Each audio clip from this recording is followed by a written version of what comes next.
Hello everyone, I am Ishika Agrawal. I hope your preparation is going really well. So in today's video, we are going to do our Sales of Goods Act unit number 1. So as you all know, there are 4 units in Sales of Goods Act, unit 1, 2, 3, 4. So please watch videos of all the units, as this is a very important lesson from your examination point of view. It has 15 to 20 marks weightage in your examination. So plus if you have understood Contract Act, then Sales of Goods Act will be easier for you, because these two acts are somewhat a little bit similar. A few topics are repeated also, few concepts of Contract Act will also come here. So if you have understood Contract Act, it will be very easy for you to understand Sales of Goods Act. Okay, so please watch this video, and by tomorrow I'll be uploading one by one all the units, unit 1, unit 2, unit 3, unit 4, and Negotiable Instrument Act also. So without further ado, let's start our unit number 1, Sales of Goods Act. So first of all, guys, what does this act talks about? Okay, before starting the lesson, for every lesson I have prepared short notes, and trust me, everything is covered in the short notes. So first time when we will study from short notes also and material also. Along with me, you have to do the underlining and the highlighting. Please keep your pencil, pen and highlighter along with you. Whatever I will underline in the material, that you have to underline, and whatever I will highlight, that you have to highlight. Okay, so please keep pencil, pen and etc highlighter to keep underlining the important points in the material, like this. That will be doing along with the lectures. Also, from your examination point of view, I have prepared short notes. These short notes are prepared from your ICSI study material, so you don't need to go through the whole material again one day before your examination. One day before your examination, if you go through the short notes, that will be sufficient to cover all the concepts. Okay, so let's get started. Sales of Goods Act. First of all, ma'am, what does this act talks about? This act talks about sale of goods, sale and purchase of goods. For example, you are going to a grocery store and you are buying a packet of biscuit. Ki Anna, please give me one packet of biscuit, and you bought one packet of biscuit, paid him 10 rupees. What is this? Sales of goods. So whenever, now goods means of course something which is movable property, guys. There are two types of property: movable and immovable. Immovable means which cannot move. For example, land building. Land building will not be covered here in goods. Goods may only movable property will be covered. For example, anything movable what you see are goods. This pencil is a good. This bottle is a goods. Okay, so whatever you will see, this mouse is a good. So all these things, whatever movable things you will see is a goods. And whenever there is a sale done, and this is something which you can see in your day-to-day life, so whenever there is a sale done of the goods, then this act is applicable, which is known as Sales of Goods Act 1930. Okay, so guys, remember we have studied Contract Act. You will say, ma'am, whenever sale and purchase of good is done, so it is a contract also. Yes, so in this case, you know, Contract Act will also be applicable, and Sales of Goods Act will also be applicable. So whenever you will purchase and sell any goods, especially like imagine from the point of view of shopkeeper. Let's say you have a grocery store and you are selling groceries.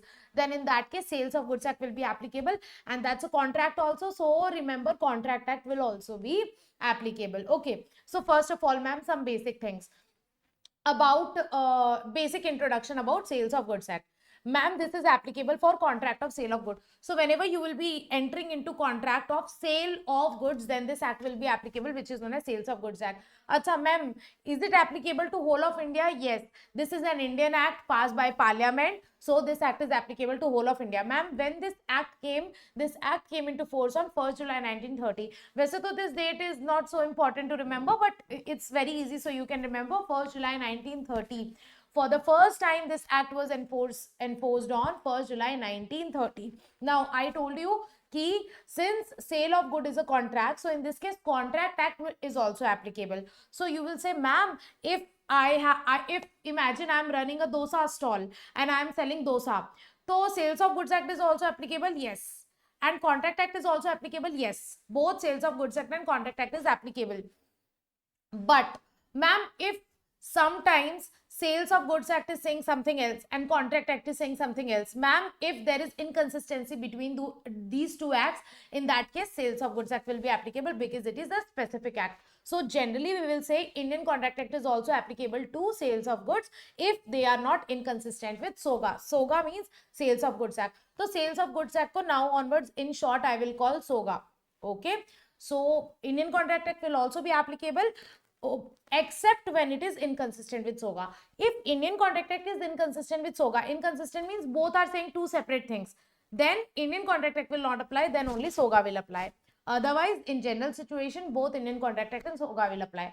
So this is all about the basic introduction. Same thing is given in your material, guys. We will be, first I will be teaching you the concept from short note and then we will be reading it from the material, okay? So in your material, please come to chapter number 3, unit number 1, formation of the contract of sale.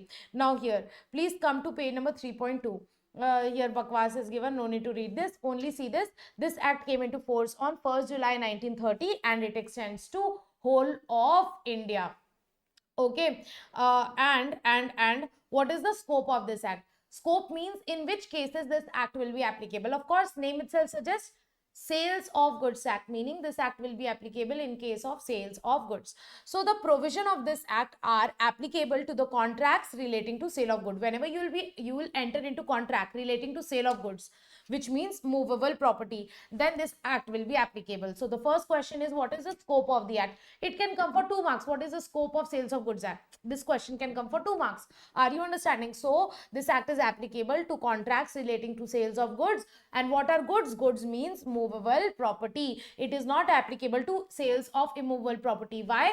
Immovable property, for example, land, building, these are immovable property. So immovable property के लिए separate law is there, movable property के लिए separate law is there. So this act, Sales of Goods Act, is applicable only for the sale of movable property and it is not applicable for the sale of immovable property. Are we clear with this? Acha, ma'am, Contract Act is also applicable to sales of goods kya? Yes, but if Contract Act is inconsistent with Sales of Goods Act, then it will not be applicable, otherwise it will be applicable. So you can come here and see the general provisions of Indian Contract Act will also apply to contract of sales as far as they are not inconsistent with the provision of Sales of Goods Act, meaning Indian Contract Act will also apply to sales of goods only if they are not inconsistent with Sales of Goods Act. Ma'am, if there is inconsistency between Contract Act and Sales of Goods Act, then inconsistency means Contract Act is saying something else, Sales of Goods Act is saying something else. In that case, Contract Act will not be applicable. In that case, you have to follow Sales of Goods Act. This is just basic. This is all about the scope. Acha, you have to study only what we are underlining and what we are highlighting. You don't need to study anything else. Okay, so if you just keep on underlining, guys, whatever we are studying, keep on underlining ki ha, this lines we have studied. And if you will see now, all these points are covered in short notes also. Matlab, you will basically, when you will cross check, you will see ki ha, all the points are already covered in the short notes. Now we will be doing some important definitions. Okay, so there are certain terms which are used in Sales of Goods Act. So one by one we have to do the definition. For example, who is buyer, who is seller, what are goods? Goods ki definition, very important, star mark, goods ki definition. Acha, after that, goods ki types, existing goods, future goods, contingent goods. What do you mean by delivery? Delivery ki definition. Then what do you mean by document of title? Then what do you mean by mercantile agent? What do you mean by property? What do you mean by insolvent, price and quality of goods? So one by one we have to do all the definitions. All these are the definitions. Okay. Okay, now come here. First definition is buyer ki definition.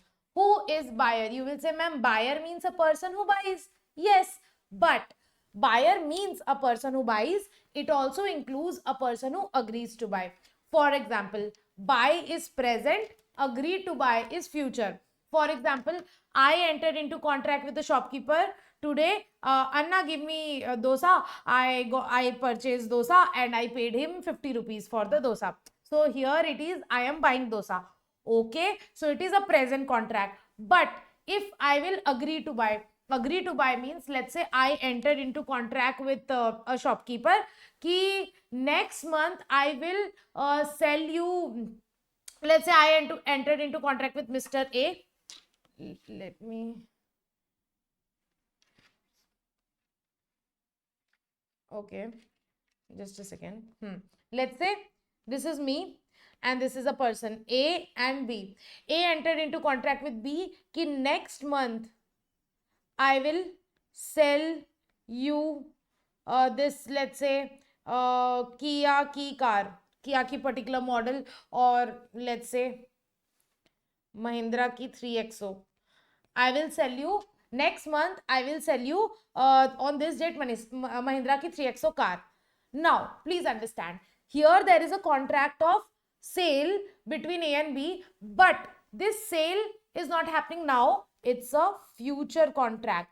Ki next month I will sell you this. So A is saying next month I will sell you this car, and B is saying okay, next month I will purchase this car from you. So here they are not buying and selling in present, but they are entering into contract now to buy and sell in future. To buy and sell in future. So a person who agrees to buy is also a buyer. Agree to buy means he is saying I will buy in future. I contracted with the shopkeeper, next month I will buy a TV from you. This TV I will buy next month from you. So this is I am agreeing to buy. Okay. So this is present and this is future. Okay, so buyer means a person who buys or agrees to buy. Buyer means a person who buys or agrees to buy. Same, seller means a person who sells or agrees to sell. Are you understanding? Buy means presently I am buying, and agree to buy means ki I am agreeing ki future mein I will buy. Okay, so buyer means a person who buys or agrees to buy. Seller means a person who sells or agrees to sell. Same.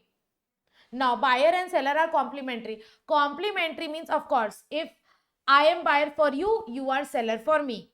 Are you understanding? For example, here, A is buying from B, B is selling to A. So, A is buyer for B and B is seller for A. So, these two terms, buyer and seller, are complementary term. And last point, they must be two different party. Two different party means one person cannot buy from himself. Can I say, Ishika ma'am, will you purchase this bottle from me? I'm saying, yes, yes, yes, Ishika ma'am, I will purchase. Are you understanding? Can I sell this bottle to myself?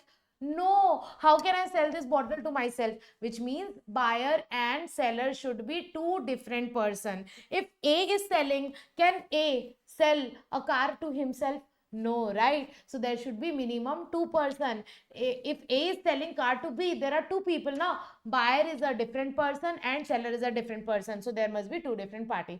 With this, we are done with definition of buyer and seller. Guys, let's read it from the book. If you have understood it, please come here. Definition of buyer and seller. Same definition is given in your material.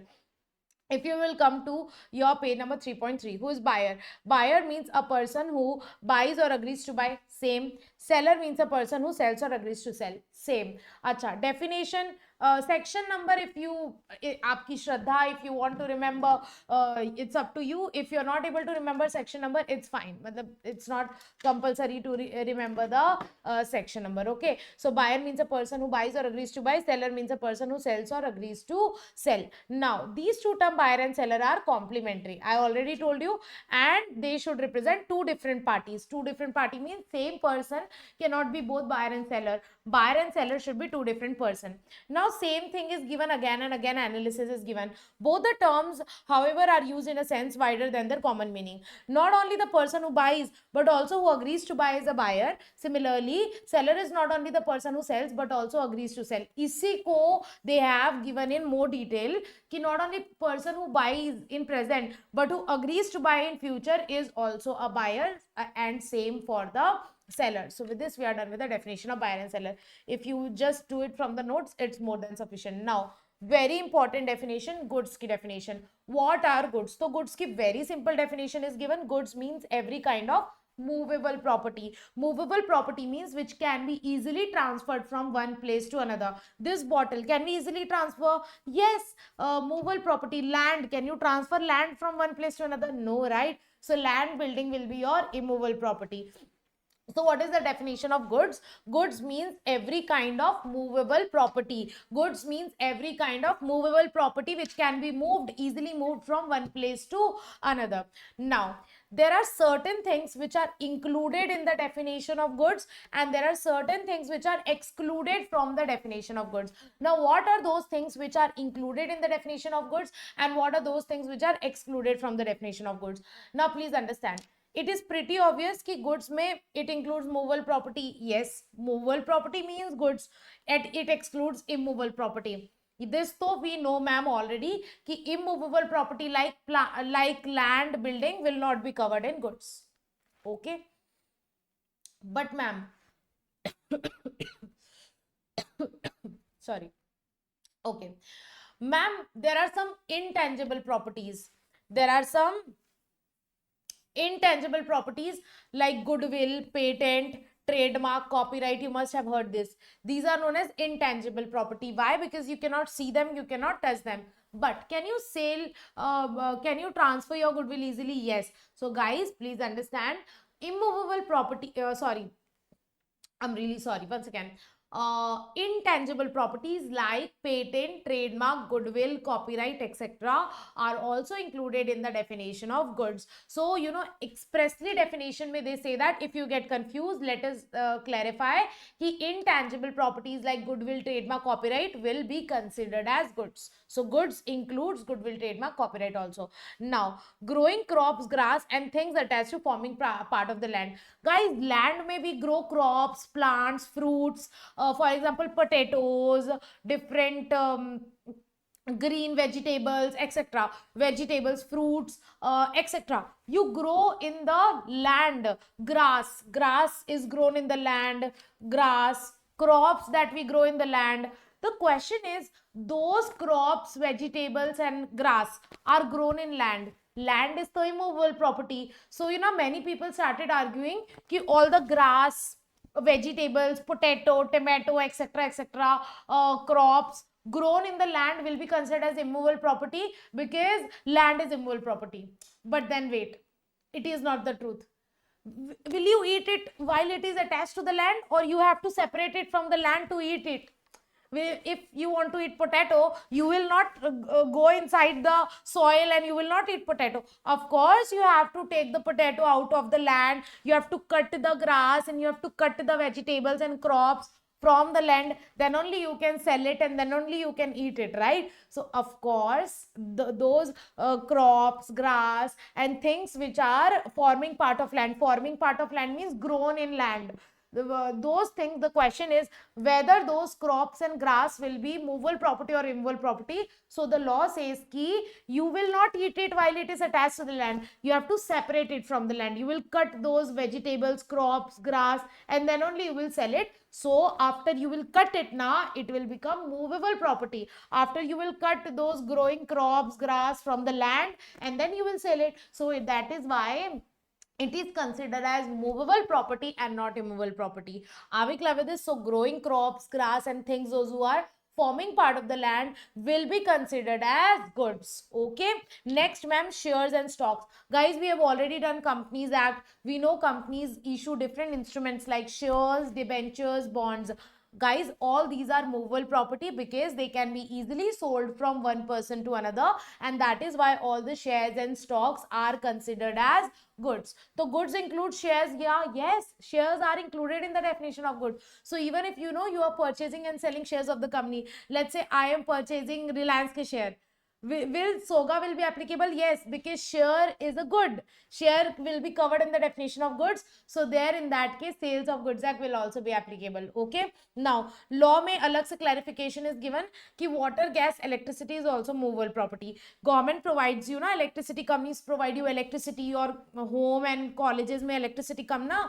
Are you understanding? Gas supply come, water supply come. So gas is immovable property. Of course not. Water supply that you get, electricity that you get, gas that you get, all these are movable property. So you know, if let's say government is providing you water, gas cylinder, electricity, SOGA will be applicable, Sales of Goods Act will be applicable because these are considered as goods. Acha ma'am, money, apna sapna money. Guys, money, 500 rupees ka note, 200 ka note, money will be considered as goods or not? You will say, ma'am, money to can be easily moved from one place to another. Can I carry cash in my pocket? Yes, I can carry cash in my pocket. So you will say, ma'am, money to we can easily move from one place to another. So it is movable property. I would say, come here, one nice slap. Money is not a goods. Why? Can you sell and purchase money? No, you use money to sell and purchase. You use money as a tender of payment, as a payment. If I want to purchase this bottle, in return, I will say, acha, kitte ki bottle laana? 1,000 rupees, okay. I will pay him 1,000 rupees money. So that is not goods. That is rather payment. You say you can do payment using money. So money that you use as a acceptable payment can never be considered as goods. So money and actionable claim. What is actionable claim? Whenever I have right to receive any money, that is known as actionable claim. For example, I am running a shop. I sold goods worth rupees 1,000 to a buyer. He is a buyer. He purchased goods worth rupees 1,000. Okay. Now, he did not have cash. So I said, it's okay, you can take the goods, you can pay me later. So here this is known as sell on credit. In this case, guys, in this case, this buyer will become our debtor. Debtor means a person from whom you have to receive any money. Guys, you know commerce ke term debtor, creditor. Okay, so we have to receive, we have sold goods on credit, so we have to receive 1,000 rupees from this person. So this is known as debtor. Debtor will be covered in actionable claim. Actionable claim means any amount that you have right to receive. Or for example, remember in your class 12 PU, you must have studied about bills of exchange. This we will study negotiable instrument chapter also. Let's say I sold goods worth rupees 1,000 rupees to this buyer. This buyer did not have money. So he gave me a paper in writing ki I will pay you 1,000 rupees on 31st December. This document is known as bills payable. Bills payable. In short, we call it bills of exchange. In your PU, you have done accounts make chapter bills of exchange. Are you understanding? So this bills of exchange, debtor, all this will be covered in actionable claim. So whenever you have right to receive any money, that is known as actionable claim. So actionable claim is just like money. I have right to receive 1,000 rupees from this buyer. If he will give me 1,000 rupees, that will be money, right? So actionable claim is treated as money, and that is why money and actionable claim are not considered as goods. They are not considered as goods. So goods excludes money and actionable claim. Are we clear with this? We are done with almost all the points.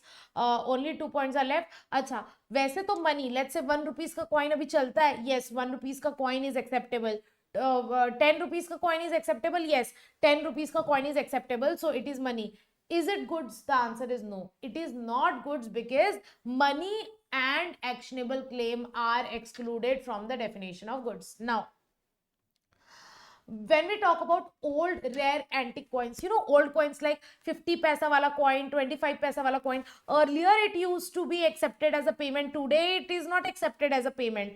Are you understanding? So when we talk about old rare antique coins, purane zamane ke, you know, some 1 rupee note doesn't work now, but still some people have this, you know, curiosity to collect and keep 1 rupee ka note, 50 paisa wala coin, 25 paisa wala coin. So those old rare antique coins, you know, actual mein those people who have who are fascinated about it now, they purchase those coins by paying so much of money. They are kept in museums and all.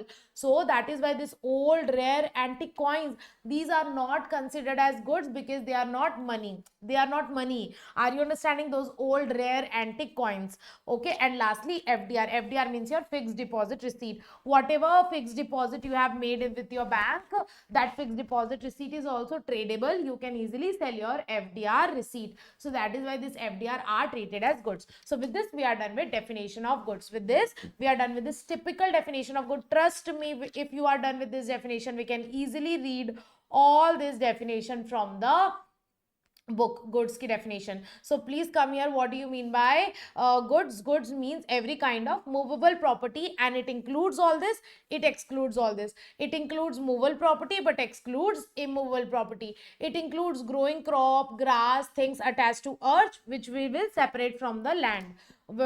Okay, it includes share stocks, it includes FDR, it includes old rare antique coins, It includes water, gas, electricity. It includes intangible assets like goodwill, patent, trademark, copyright. But goods excludes money and actionable claim. Actionable claim means when you have right to receive any money.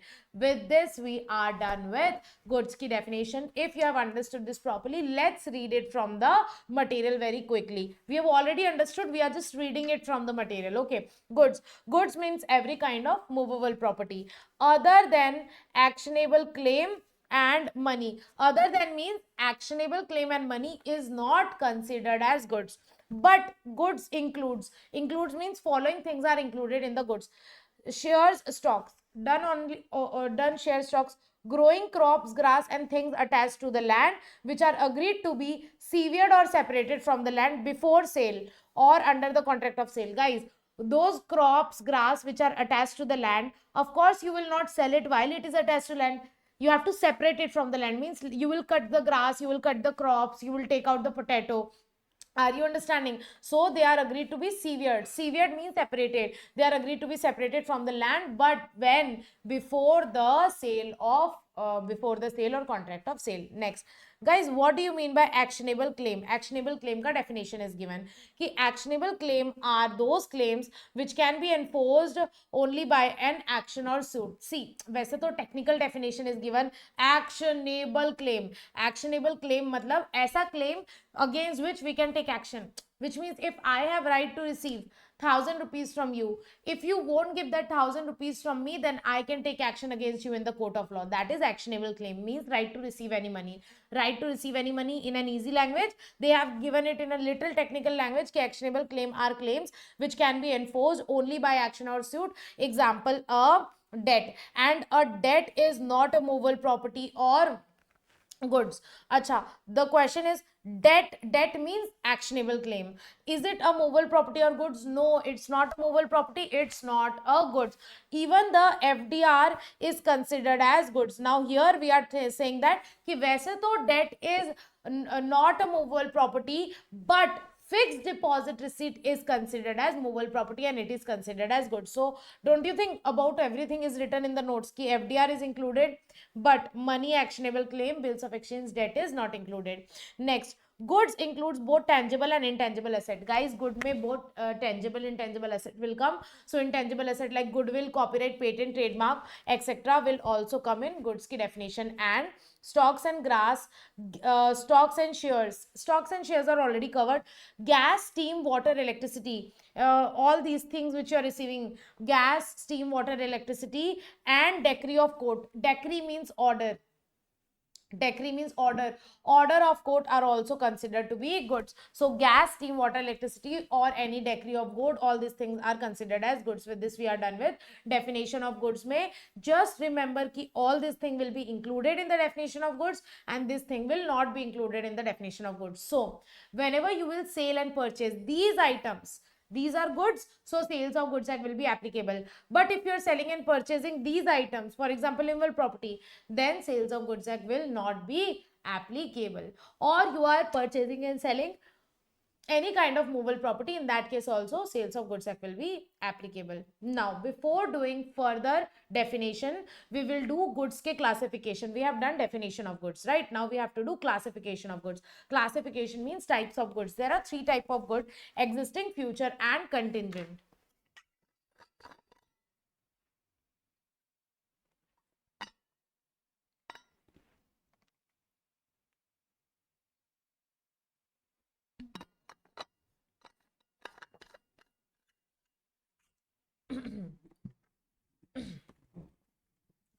Okay, so there are three types of goods: existing, future and contingent. Now please understand, let's understand with the help of example.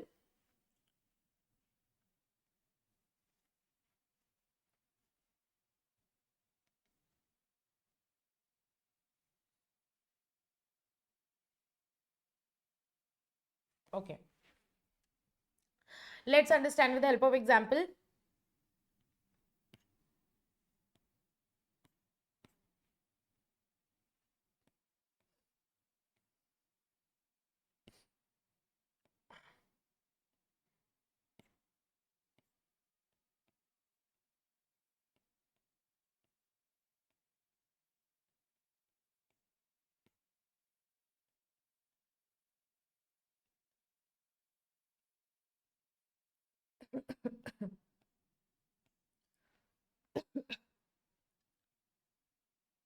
Okay, let's say कि this is a shop, grocery store, and there is a biscuit ki packet. There is a biscuit ki packet. Here is the seller.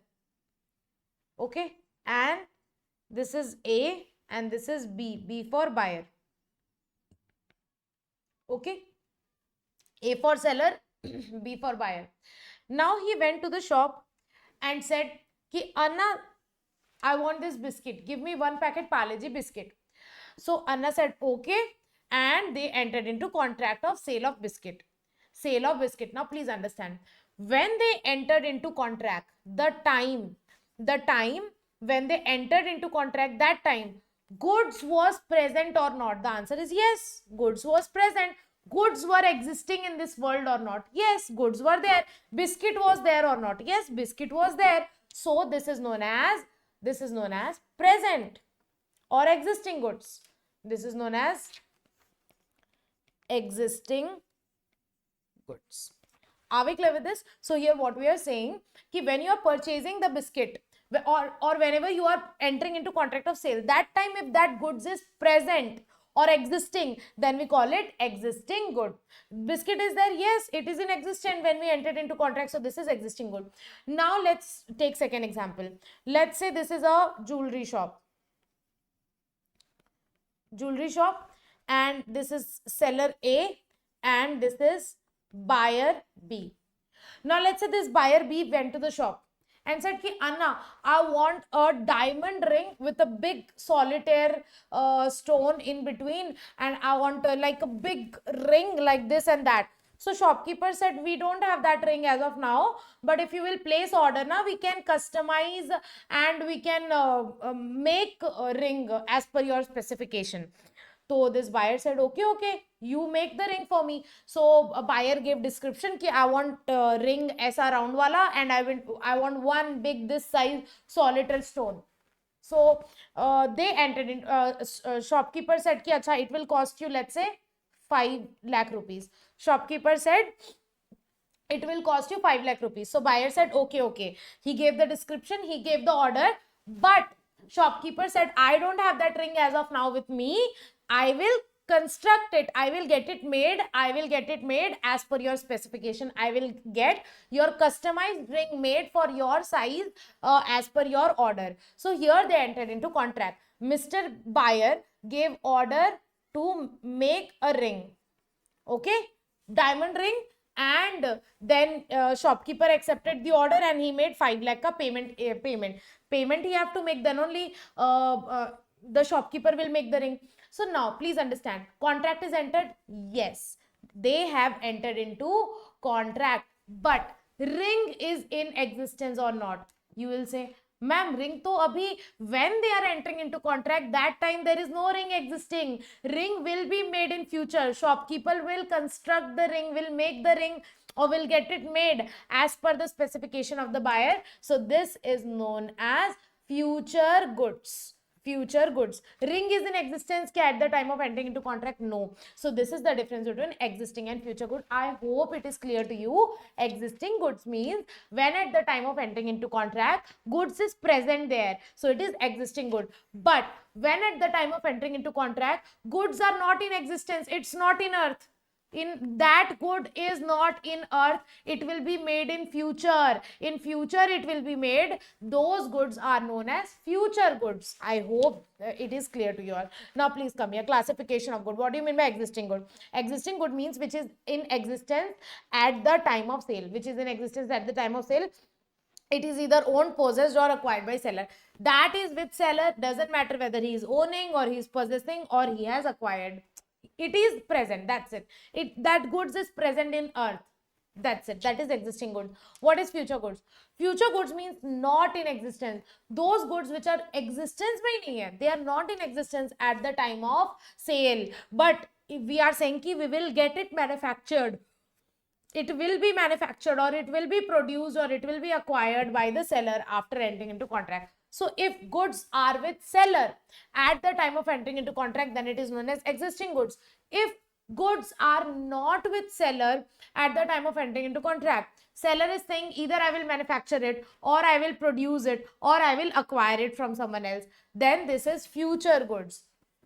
Okay, once again, existing means they are existing at the time of sale. They are either owned, possessed, acquired by seller, which means goods are present with the seller. Then it is existing goods. Future goods means goods are not in existence and they are not with the seller. Seller will either manufacture it in future, produce or acquire it in future after entering into contract of sale. That is future goods. Now next is contingent goods. Guys, remember contract act may we have done contingent goods. Contingent contract we have done. Contingent means which is not sure. It may happen or it may not happen. Remember contingent contract, we have done a separate chapter in this contract act of contingent contract. So contingent means something which is not sure. It may happen, it may not happen. So let's say my ship is coming from USA. Ship might come or ship might sink in the water or drown in the water. So in that case, there is a doubt whether ship will come or not. So I enter into contract with you कि if ship will return, then I will send you 100 kg of iron. If ship will not come, then I will not sell you 100 kg of iron. So here we entered into contract, but that iron will come or not depends on the event. What is the event? Depends on whether ship will come or not. So if ship will come, I will give you the or iron. If ship will not come, how I will give you the iron? So here these kind of goods are known as contingent goods, which we are not sure will, you know, which will come with the seller or not. So those are known as contingent goods. So its acquisition depends on an uncertain event. Uncertain means we don't know it will happen or not. Ship will sink or ship will return to India. We don't know. It depends on an uncertain event. That is known as contingent good. Contingent goods means acquisition of which depends on an uncertain event. That is your contingent goods. Are we clear with this? Acha. Now, I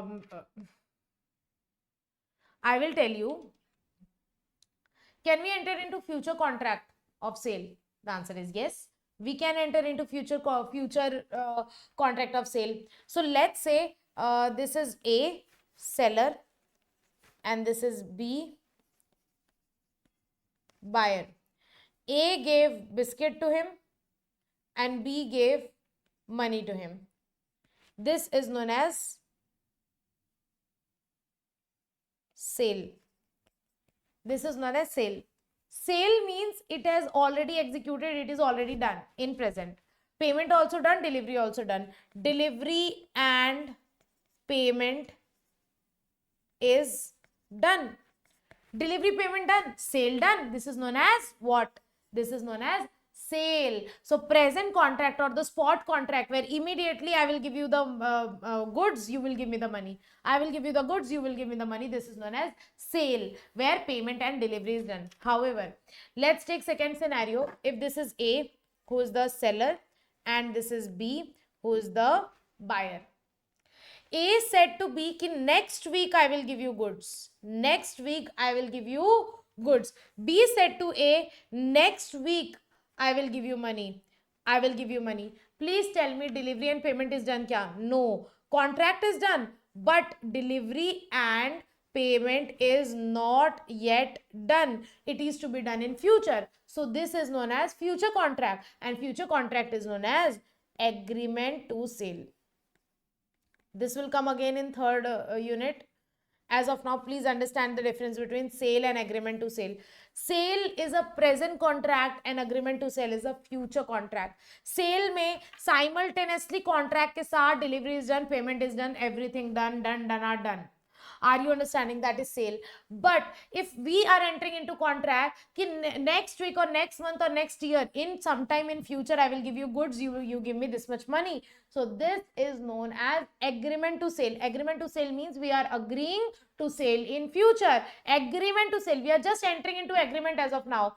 Sale has not been done now. We are just entering into agreement to sale. So sale means kind of present sale. Agreement to sale means a future sale. Are you understanding these two terms? What do you mean by sale and what do you mean by agreement to sale? Agreement to sale means where you agree to sale in future, to do the delivery and the payment in future. Okay. Now please tell me. In case of future goods and contingent goods, can we do present sale? Can we do present sale? Apply your brain and tell me. You can pause the video and you can think about it. So my question is, in case of future goods and in case of contingent goods, can there be present sale? Can there be present sale? The answer is no. Why, ma'am? Why? Because present sale means at the time of entering into contract, we are making the delivery and the payment. How will you make delivery even if you don't even have the goods with you? Are you understanding? The future goods matlab abhi at present seller does not have goods with him. He will acquire or produce it in future. Contingent goods means at present goods are not with seller. It may or may not come depending upon uncertain event. So don't you think in both these cases sale is not possible, but only agreement to sale is possible? Agreement to sale means future contract, future sale. So because future goods are not in existence right now. Even in case of contingent goods are not in existence right now. So that is why in the case of future goods and contingent goods, sale is not possible. Only agreement to sale can be done. Okay, so in case on contract of sale of future and contingent goods is always agreement to sale, is always agreement to sale. It's never present sale, it's never sale, it's always agreement to sale. अच्छा, but existing goods के case में तो you can do anything, sale also, agreement to sale also. Let's say this, I am the seller, I have this bottle की shop. So I have this bottle with me. Is it existing good? Yes. At the time of sale, this bottle is present with the seller. So this is existing good. Now with this, I can do sale also. I can do agreement to sale also. If I am saying ki, take this bottle for 1,000 rupees. You took the, I gave bottle to you. You gave me 1,000 rupees. This is what? Sale. Existing goods के case में sale is possible. Yes. Existing goods के case में agreement to sale is also possible. You came to my shop and I said ki this bottle is 1,000 rupees. You said okay, next week I will come and I will buy this bottle. I was like, ठीक है, this bottle I have with me in my shop. Next week you can come and you can purchase this bottle. So you can purchase this bottle. Next week I will deliver you. This is known as agreement to sale. So guys, existing goods के case में both sale and agreement to sale can be done. But in case of future goods and contingent goods, only agreement to sale can be done. I hope till now it's clear. Acha, existing goods are further 3 types, 1, 2, 3. But before doing this, we will quickly read existing, future and contingent goods from the material. So please come here to your material. One by one, we'll be doing all the definition. वैसे तो everything is covered in notes, but okay. ठीक है, we can refer it from the material also. Goods की definition, same thing is given in the chart, what we studied from here, so you can cut it. Next, classification of goods. Guys, there are 3 types of goods, existing, future and contingent. Further, existing are 3 types, specific, ascertain, unascertain. So these 3 we will do later. First, let's do these 3, existing, future and contingent. So what do you mean by existing goods? Existing goods are such goods which are in existence at the time of contract of sale. Same thing was there in the notes, which are in existence at the time of contract and sale. That is owned, possessed and acquired by the seller at the time of contract of sale. Same thing, same to same. Now, existing goods are 3 types. 1 specific, 2 ascertain and 3 unascertain. We will come to that. Please, but first come to future goods. What do you mean by future goods? So future goods means goods to be manufactured, produced or acquired by the seller after making contract of sale. Future goods matlab at present it is not in existence with the seller. Seller will get it manufactured or produced or acquired. Okay, so contract of sale is always agreement to sell. See, this thing was there in the notes. A contract of sale of future goods are always agreement to sell, because goods are not existing right now, so it cannot be sale. It's always agreement to sale, and it's never actual sale because the person cannot transfer what is not in existence. It's only agreement to sale. It's not actual sale. Why? Because if something is not even existing, how can you transfer it? You are saying ki, oh, I have sold a ring. So how can you sell a diamond ring if it is not even in existence? So let's say I gave order for a unique ring with a big solitaire. The shopkeeper does not have that ring with him. So in that case, is the sale possible? No, sale is not even possible because transfer cannot be done if the goods are not even existing. So that is why in case of future goods, there will be always agreement to sell. There will be not be actual sale. Okay, some examples are given. Now please understand. Example, you don't have to learn from examination point of view. Example is just to understand the concept. These examples are helping you to understand the concept. In example, you can make your own example also. You don't need to learn all the example. You can just learn and see the pointers from this paragraph. I'm telling you one last time कि these examples you don't need to learn. These are just for understanding. These are just for understanding. So you can skip this. Example in exam you can write on your own. So these examples are not necessary. Okay, now some examples are given. 1,000 quintal of potato to be grown on A's field is an example of agreement to sell. A said ki in my field I will grow 1,000 kg of potato and then I will sell you. So this is agreement to sell because potato is not yet existing till now. Potato will be grown in my field. So this is future goods. Okay, this is future goods and this is agreement to sell. Next, P agrees to sell Q all the milk that a cow will yield in the current year. So I said to P said to Q, I'm selling you my cow, but here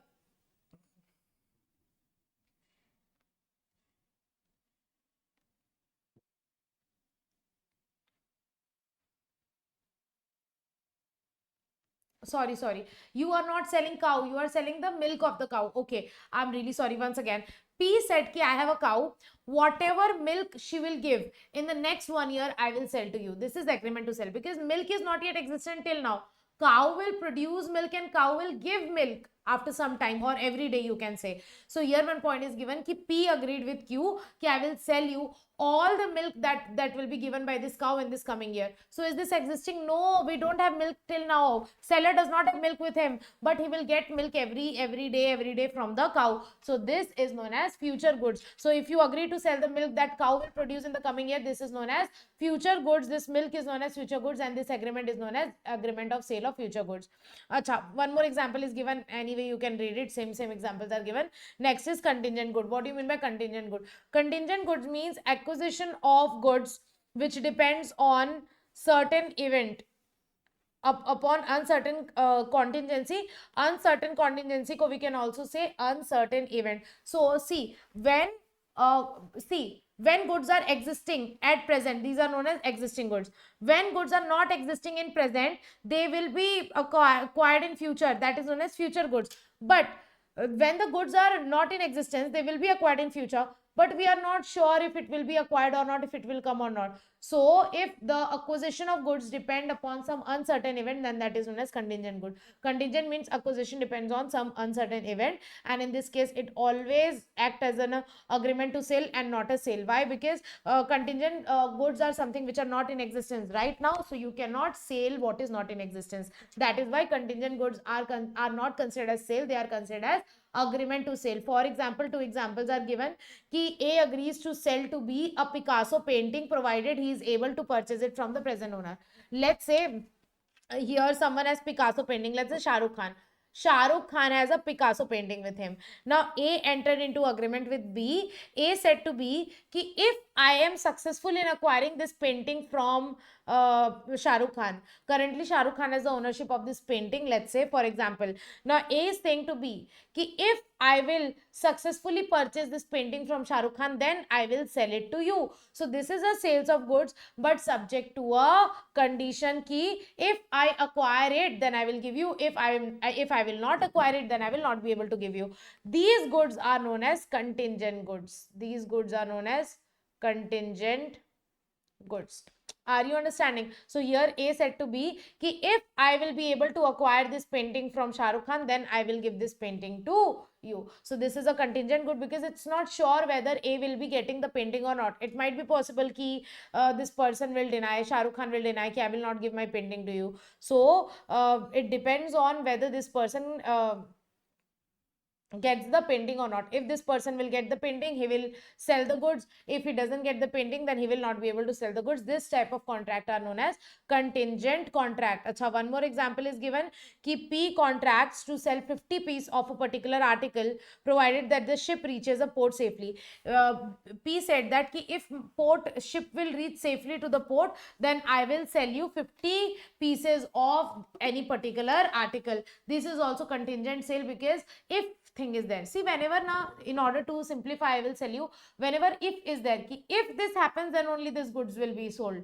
Then it is a contingent good. Contingent means it might happen, it might not happen. So P said ki if ship will bring back to India safely, if ship will reach India safely, It might come or it might not come. So here question is given ki if ship will successfully reach safely India, in that case I will sell 50 kgs of a particular article to you. This is known as contingent goods, and this agreement is known as agreement to sale. This is not a sale, this is only agreement to sale, because you cannot sell something which is not in existence. With this we are done with the type of goods, existing goods, future goods, and contingent goods.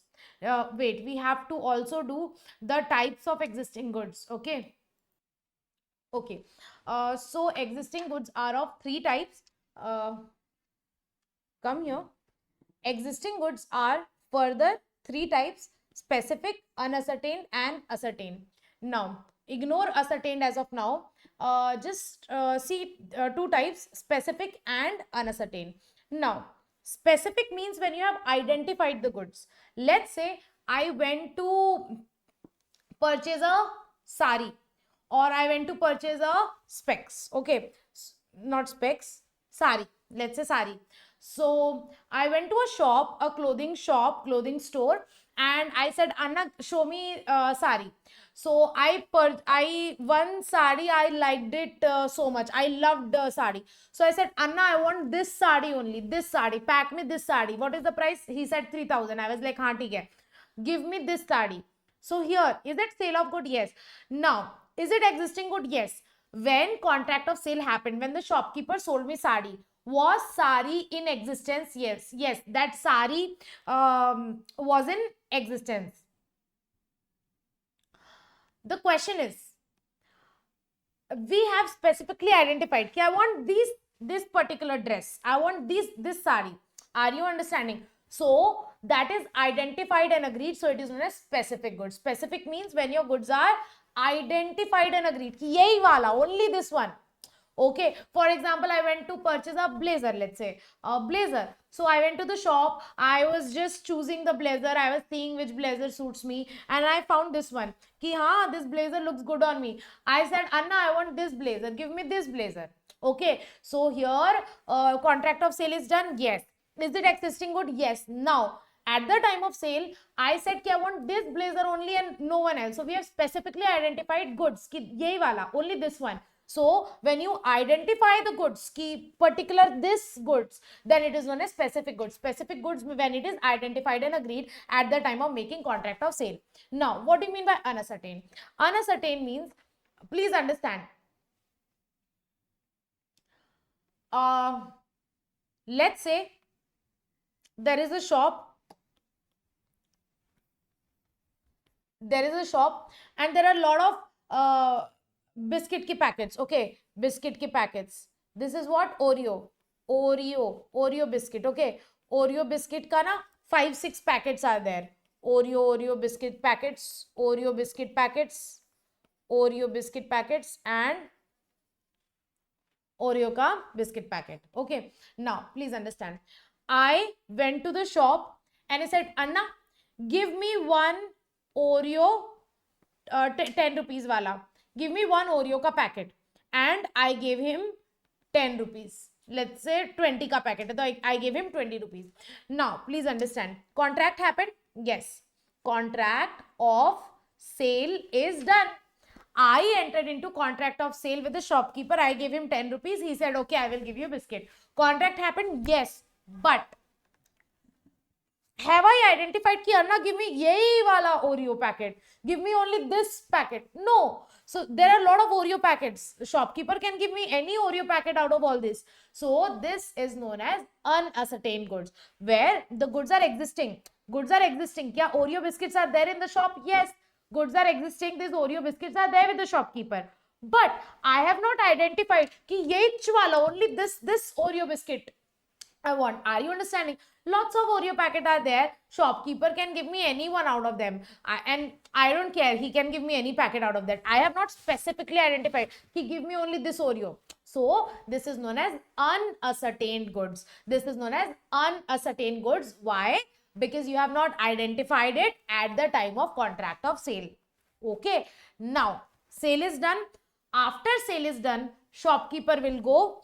Here shopkeeper will go. He will take one packet. he will take one packet and he will come and give me one packet so of Oreo. Are you understanding? Now we will say out of all the unascertained goods, he is taking my packet, he is taking my Oreo. So we will say he is ascertaining the goods. Now it will become ascertained goods. Ascertain means when from the group of unascertained goods you select and identify the goods after the contract of sale, that becomes ascertained goods. So earlier it was unascertained and after the contract it will become ascertained goods. Are we clear with this? Once again, please, it's very easy. Let's do it once again. Let's say this is a shop and this is a big bag full of rice. Okay, so let's say a lot of rice are there. This is rice na bag mein.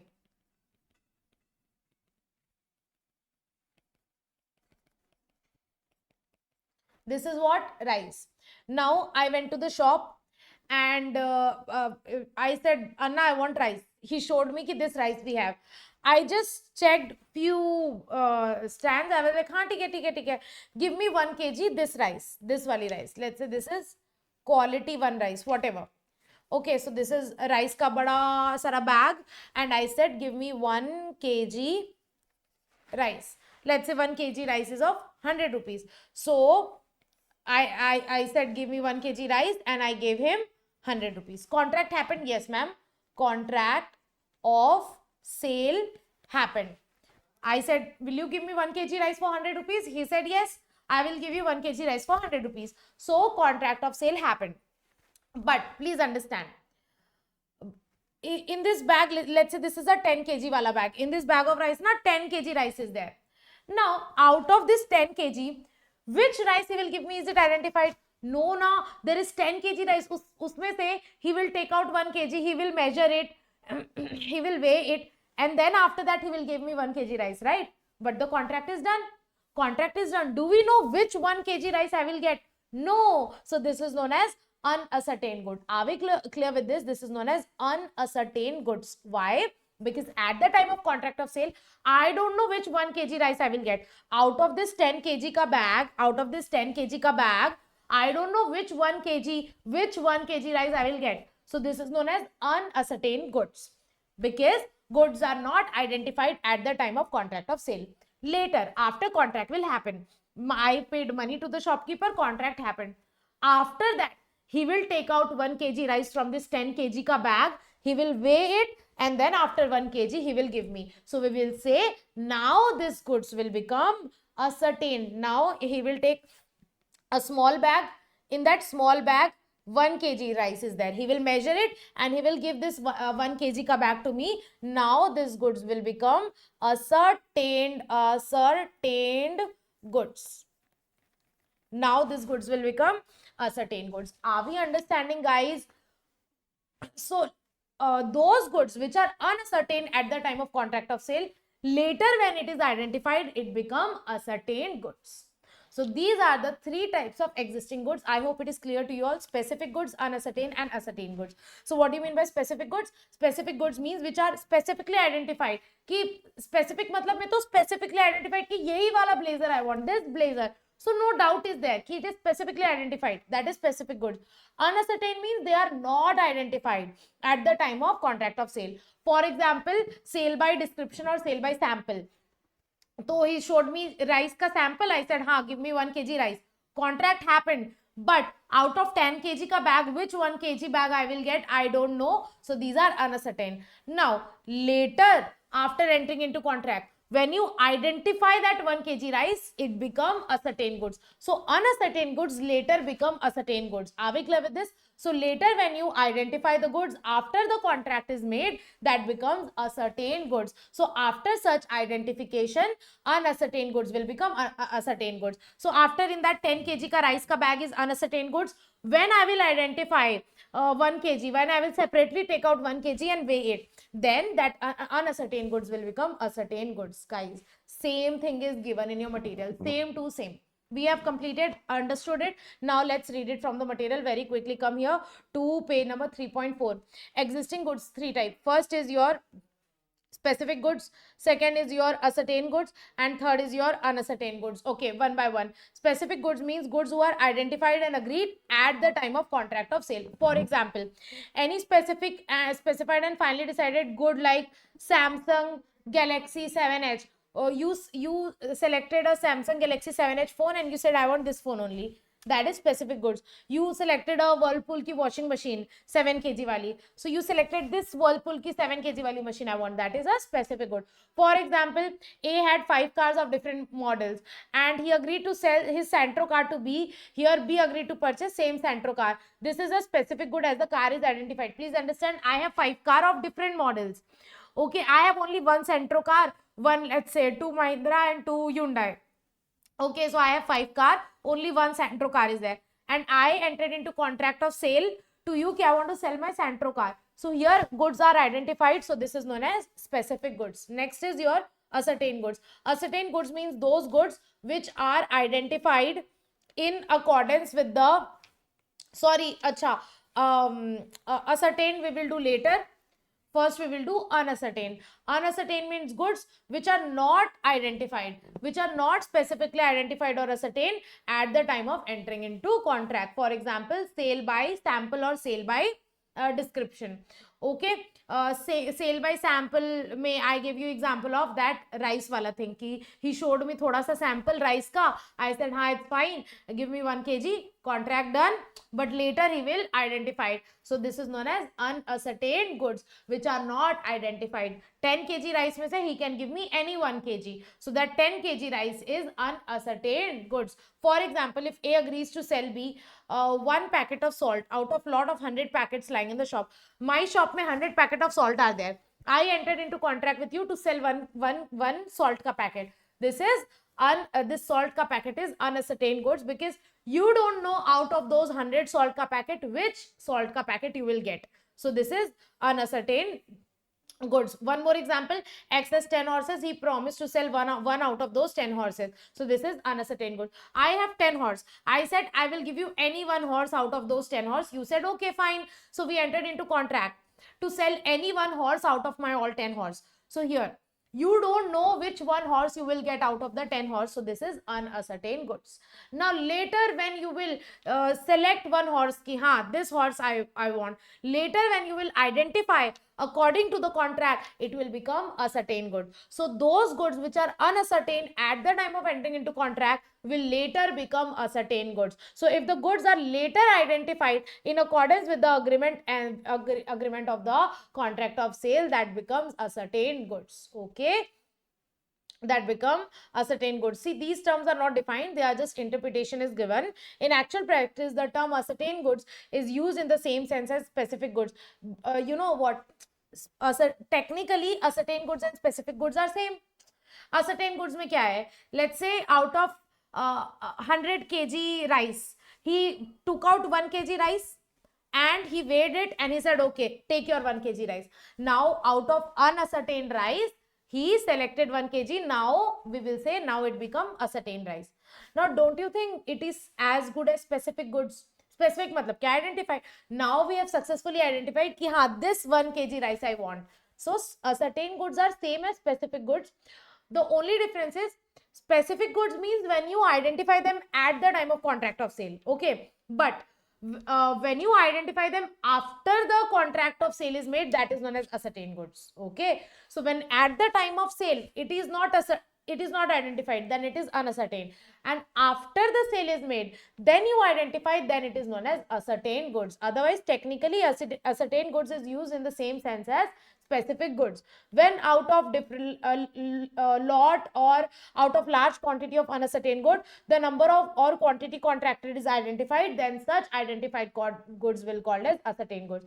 For example, in my shop there are 100 bags of salt.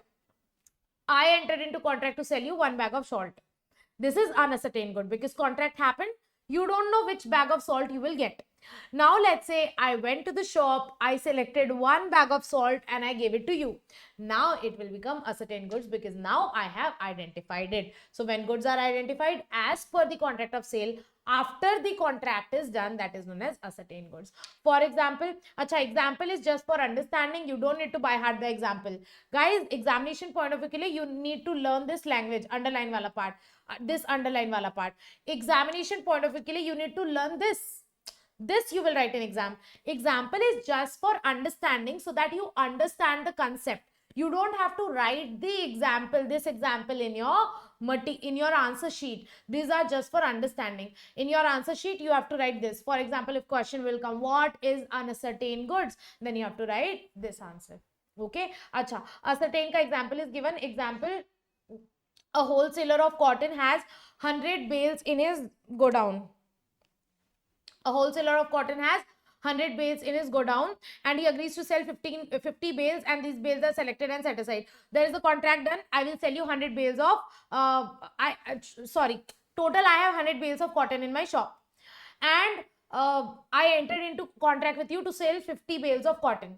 Now that 50 bales of cotton is not identified, so at present it is unascertained good. Later I selected 50 bales of cotton and I set it aside. Now it will become ascertained goods. With this we are done with types of goods.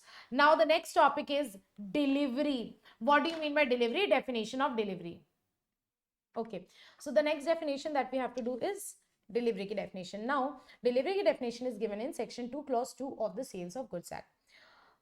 Delivery means making delivery of the goods. For example, I went to the shop, I said, Anna, give me one packet of biscuit, and I gave him 20 rupees. I made the payment, and then he went to the shop. Inside the shop, he brought one biscuit and he gave me the biscuit. That is delivery. Delivery means when you deliver the goods. Let's say I ordered a mobile phone from Amazon, and then Amazon shipped my product and it got delivered at my home. That is delivery. Delivery means when the possession is transferred. Possession means, let's say right now this pencil is with the seller. When we will say that it is delivered, when this pencil will reach me and it will come to my possession. Possession means it is with me physically. Are you understanding? So when possession is transferred from seller to buyer, from one person to another person, that is known as delivery. That is known as delivery. Acha, delivery can be done to buyer or agent of the buyer or any other person as directed by buyer. Okay, so delivery means when you transfer the possession. Transfer the possession. For example, I sold this pencil to Shah Rukh Khan. I sold this pencil to Shah Rukh Khan. So now, what is delivery? He gave me 20,000 rupees for this pencil. So payment he have made? Yes. Now what is delivery? Delivery means when I will give this pencil in the hands of Shah Rukh Khan. When I will give this, when I will transfer the possession. When I will transfer the possession, then we call it delivery. Acha, but this delivery should be voluntary. Voluntary means I am transferring this pencil with my wish, as per my wish. I am transferring this pencil to Shah Rukh Khan from seller to buyer. This is delivery. Acha, what if someone stole this pencil? Shah Rukh Khan came chupke se raat mein and stole this pencil from my box. Then it is not voluntary transfer, so it will not be delivery. Delivery means voluntary transfer of possession. Are we clear with this? So what do you mean by delivery? Delivery means voluntary transfer of possession from one person to another. Delivery means voluntary transfer of possession from one person to another. Possession is transferred. Possession means, please understand, right now it is in my hand. It is in my hand means this pencil is in my possession. When I will hand over this pencil to Shah Rukh Khan, it will come to his possession. So we will call it, it is delivery. It is delivery of goods. Okay. So delivery means transfer of possession. But please understand, voluntary is a very important word here. It is voluntary transfer, which means someone is not forcing me. Let's say someone came and in a gunpoint asked me, give me this pencil, give me this pencil. And someone on a gunpoint forced me to give this pencil to them. Then this is not delivery. Why? Because it is not voluntary. He forced me to give this. So this is not voluntary. Only when it is voluntary transfer of possession, then only it is delivery. So delivery means voluntary transfer of possession from one person to another. Now, there are three types of delivery: actual delivery, constructive delivery, symbolic delivery. Normal delivery, what we think is actual delivery. I hand over this pencil. I handed over this pencil to Shah Rukh Khan. This is actual delivery. Okay. So let's say I purchased this bottle from a shop. So shopkeeper handed over this bottle to me. So what is this? Actual delivery. Actual delivery means physical possession. Physical possession. I am holding this pencil physically. So physical possession is transferred to either buyer or his agent. That is actual delivery. Actual delivery mein physical possession is transferred. Next is symbolic delivery. Symbolic delivery means when you don't transfer the goods, but you transfer something else which signifies that you have transferred the goods.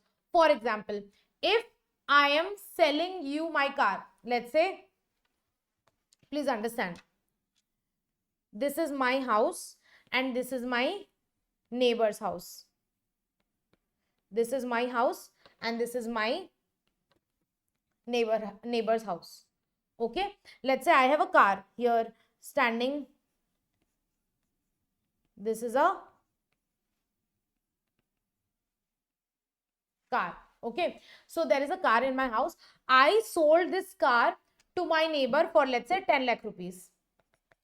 I sold this car to my neighbor for 10 lakh rupees. Now there is a contract of sale. There is a contract of sale, okay, between me and my neighbor. I sold this car, but I did not take the car and parked it in his house. No, car is in my house only. I simply took car ki keys. How does key looks like? This is key. Is it looking like a key? Okay, this is what? This is key. अच्छा, car की ऐसी नहीं होती है ना, but ठीक है, whatever. Let's say this is a key, car की key. I just took this key and I gave this key to my neighbor.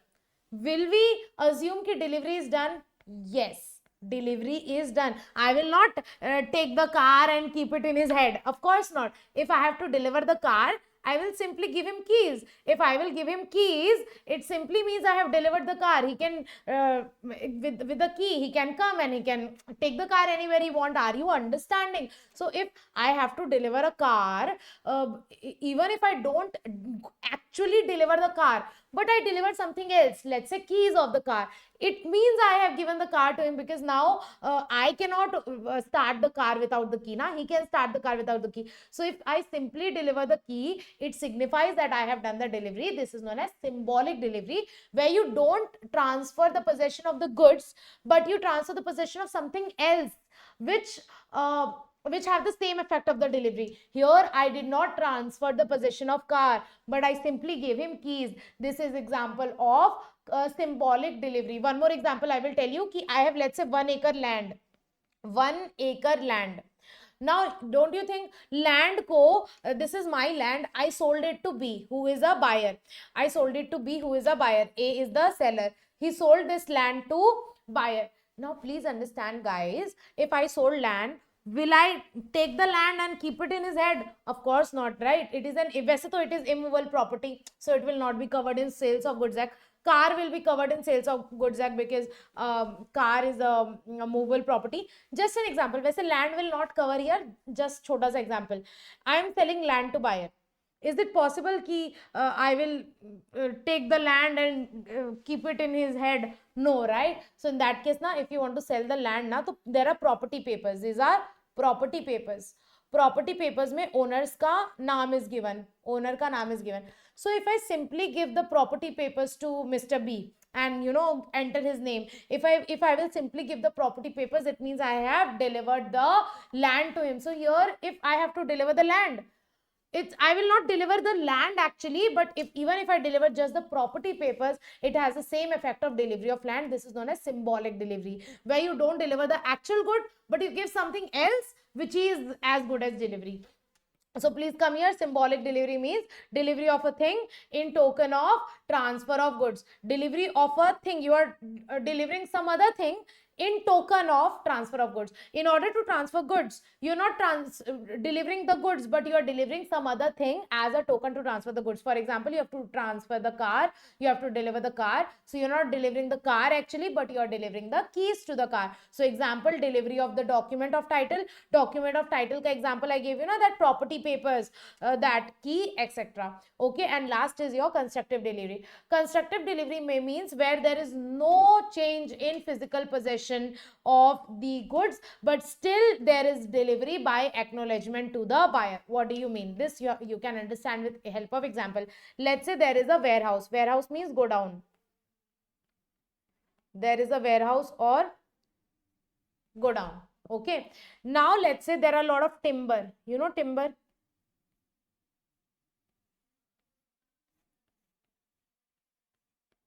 What is this? Very heavy timbers are there now. What is this? Timber. Okay. Now let's say this timber belongs to Mr. A, who is the seller. Acha, he kept his timber in this warehouse or go down. This is a third party warehouse. This is a third party warehouse, and the person who takes care of this warehouse is known as warehouse keeper. Warehouse keeper. Let's say this person is a warehouse keeper. This is a third person warehouse. This timber belongs to Mr. A. Okay, this timber belongs to Mr. A. This timber belongs to Mr. A, but he has kept that timber in the third party warehouse. Now please understand, Mr. A sold this timber to Mr. B, who is buyer. Okay, so Mr. A sold this timber to Mr. B, who is the buyer. Now please understand, contract of sale is done. Now we have to deliver the timber. Now, if he has to deliver the timber, what he said to the warehouse keeper, "Hey warehouse keeper, I sold this timber to Mr. B. Now you keep this timber with you on behalf of Mr. B." So this warehouse keeper gave an acknowledgement to Mr. B.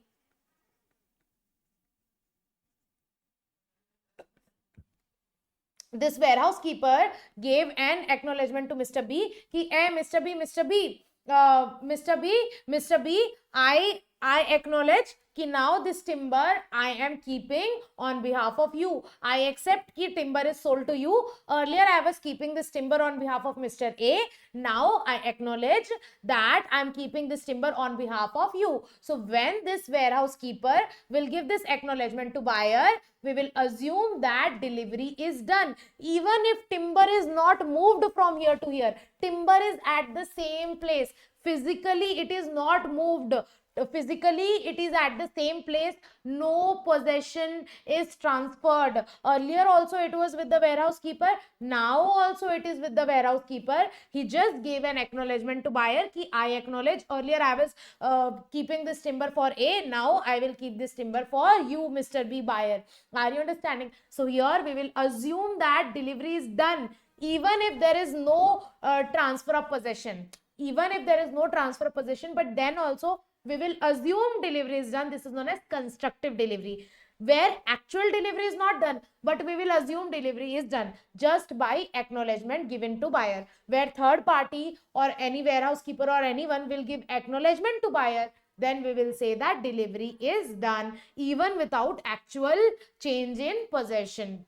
Okay, this is known as constructive delivery. Now please come here, constructive delivery. Constructive delivery, example, delivery by acknowledgement to buyer. Here warehouse keeper is simply giving acknowledgement to buyer कि I am keeping timber on behalf of you. This is constructive delivery. In this there is no change in the actual custody or the possession. With this we are done with the definition of delivery. And three types of delivery: actual, constructive and symbolic. If you have understood this, let's read it from the material. Please come here, delivery ki definition, page number 3.6. What do you mean by delivery? Delivery means voluntary transfer of possession from one person to another. We have already done this. Yes, as a general rule, delivery may be by doing anything which has effect of possession. Same thing is repeated. Come here. Types of delivery. Three types of delivery are there: actual delivery, constructive delivery and symbolic delivery. Okay, so actual, constructive and symbolic delivery, one by one. What do you mean by actual delivery? Actual may when actually goods physically delivered, when goods are physically delivered. For example, I ordered, let's say, this phone from Amazon. So I ordered this phone from Amazon, that they dispatch, and I received this phone. I received this phone at my address. This is known as physical delivery. This is known as physical actual delivery, when goods are physically delivered either to the buyer or to the agent of the buyer. So actual delivery takes place when seller transfer the physical possession of the goods either to the buyer or to any third party authorized to hold goods on behalf of buyer. Either they will deliver to me, or let's say if buyer will say ki, oh, deliver to this third party, then seller will deliver to any third party who is authorized to hold the goods on behalf of buyer. And this is the most common method of delivery. Most common method of delivery which is mostly used is actual delivery. Next is constructed delivery. That warehouse wala example, when transfer of goods is effected without any change in the actual possession. Actual possession is not changed. Remember that goods were earlier also with the warehouse keeper, now also it is with the warehouse keeper. So when delivery is done without any change in the actual custody or actual possession, that is known as constructive delivery. Simply in case of delivery by acknowledgement. Attornment means acknowledgement. Acknowledgement means I am accepting something, I am acknowledging something. Where warehouse keeper is saying, I acknowledge that I am keeping this goods on behalf of the buyer now. So this is delivery by acknowledgement, or you can say constructive delivery. For example, where the warehouse man means warehouse keeper, holding the goods of A agrees to hold it on behalf of B. Okay, this is constructive delivery. Constructive delivery takes place when a person in the possession of the goods belonging to the seller acknowledge to the buyer that he holds a good on behalf of the buyer. Same thing. Remember that warehouse wala example, the person who is in the possession of the goods. Who is in possession of the goods? Warehouse keeper, which is belonging to seller, now which is sold to buyer. So the warehouse keeper acknowledges to the buyer that now he holds the goods on behalf of the buyer. That is constructive delivery. Next is symbolic delivery. Symbolic delivery means delivery of any other thing in token of transfer of actual goods. When we have to we have to deliver some other goods, but we are delivering some other goods. We have to deliver car, but instead of giving car, we are giving the keys. Are you understanding? That is symbolic delivery. Delivery of the thing in token of a transfer of something else. That is delivery of goods in the course of transmit. Maybe, for example, delivery of documents of title of the goods. Let's say I am delivery of title of goods. वैसे तो it doesn't happen. अच्छा, document of title का example I will give you. Bills of lading, railway receipt, all this thing will come. What are document of title? What is document of title? This topic will come again. As of now, understand that car wala example. Okay, and where actual delivery is not possible, there may be done delivery by means of getting possession of the goods. So when actual delivery is not given, where actual delivery is not possible, that time we can do symbolic delivery, means delivery of something else. For example, land ke case mein actual delivery is not possible, so we can give you property papers. They are known as document of title. They are known as document of title. So this is known as symbolic delivery. Okay, now with this we are done with 3 types of delivery. Now there is one concept called deliverable state. What do you mean by deliverable state? Deliverable state means when goods are in a condition which can be delivered as it is. For example, if a shopkeeper wants to sell this pencil to me, is it in a deliverable state? You will say, ma'am, he will pack and all and then he will deliver. So let's say this pencil is not in its box, so it is not in a deliverable state. Seller will keep this pencil in its box and will keep in the packet, and then we will say now it is in deliverable state, now it can be delivered. Let's say I purchased a dosa. I said pack one dosa for me. So he made the dosa. Is it in a deliverable state? No, it is not in a deliverable state. He will pack the dosa in the box. He will keep chutney in that. He will pack chutney and then he will keep it in the polythene bag or any bag, and then it will come in deliverable state. Deliverable state means goods are ready to deliver. Are you understanding? Goods are in such a condition that it is ready to deliver. Now it can be taken by the buyer. That is known as, then we say that goods are in the deliverable state. When we say that goods are in the deliverable state, when it is in such a condition that it is ready to deliver, buyer can take the delivery. So when goods are in such a condition where buyer can take the delivery, then we say that goods are in the deliverable state. For example, Mr. A contracts to sell timber and make the bundles thereof. The goods will be in deliverable state only after A has put the goods in such a condition. Okay, so A said कि I will sell you my timber after making the bundles, and let's say उसके godown में timbers are there. So will we say that it is in a deliverable state? No, it will come in deliverable state when A will make the bundle of the timbers. Then we will say that now it is ready to sell, and then it will come in the deliverable state. Simply, that is a deliverable state means goods are properly packed and ready to deliver. They are in condition which can be taken by the buyer. With this, we are done with this topic of the definition. Now we are done with the definition of how many definition we have done till now. We have done the definition of buyer, seller, goods ki definition, very important. Okay, and then types of goods we did: existing good, future good, contingent goods. And then we did delivery ki definition. In that we did three type of delivery: actual delivery, constructive delivery and symbolic delivery. The next definition that we have to do is document of title and document showing title. There are two types of document: document of title and document showing title.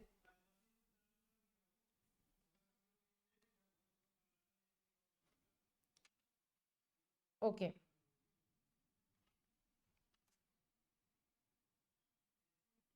Okay, so let's continue. The next topic that we have to do is document of title and document showing title. So this we will understand what do you mean by document of title and document showing title. So what do you mean by document? Let's say a piece of paper where something is written, that is document, right? Let's say this is a piece of paper, okay? So this is a document. Now we have to understand what do you mean by document of title and what do you mean by document showing title. See, the basic difference between document of title and document showing title is document of title belongs to the person who has the possession of this document. For example, let's say this is a piece of paper. This is a document. I have this document. That means I am the owner of this. I am having this document. It is in my possession. That means I am the owner. Let's say I gave this document to Mr. A. So I give this document to Mr. A. Now Mr. A has this document in his hand. So this document will then Mr. A will become the owner of this document. So are you understanding? If it is a document of title, it means it belongs to the person who is in the possession of that document. So document of title means if I have the possession of this document, then I am the owner of this. And if I have given this document to Mr. A, then Mr. A will become owner of this document. Okay, so please come here, read what do you mean by document of title. Document of title means person who's having the possession of this document is the owner. When the person having the possession means who's keeping this. So I have the possession of this document, then I am the owner of this good and can receive, hold and sell the goods. Are you understanding? So if I am having the possession of this document, then I am the owner of this and I can purchase, sell and hold this goods. Are you understanding? But when we talk about document showing title, it belongs to the person whose name is mentioned in the document. Now please understand, let's say in this document my name is written. This belongs to Ishika Agrawal. Okay, so let's say my name is written here, Ishika Agrawal. So this document doesn't matter in whose possession it is. Name is mentioned Ishika Agrawal, then this document belongs to Ishika Agrawal. So let's say it is in my possession. Doesn't matter whose name is written, Ishika Agrawal. So it belongs to Ishika Agrawal. Let's say I have given this document or I lost this document.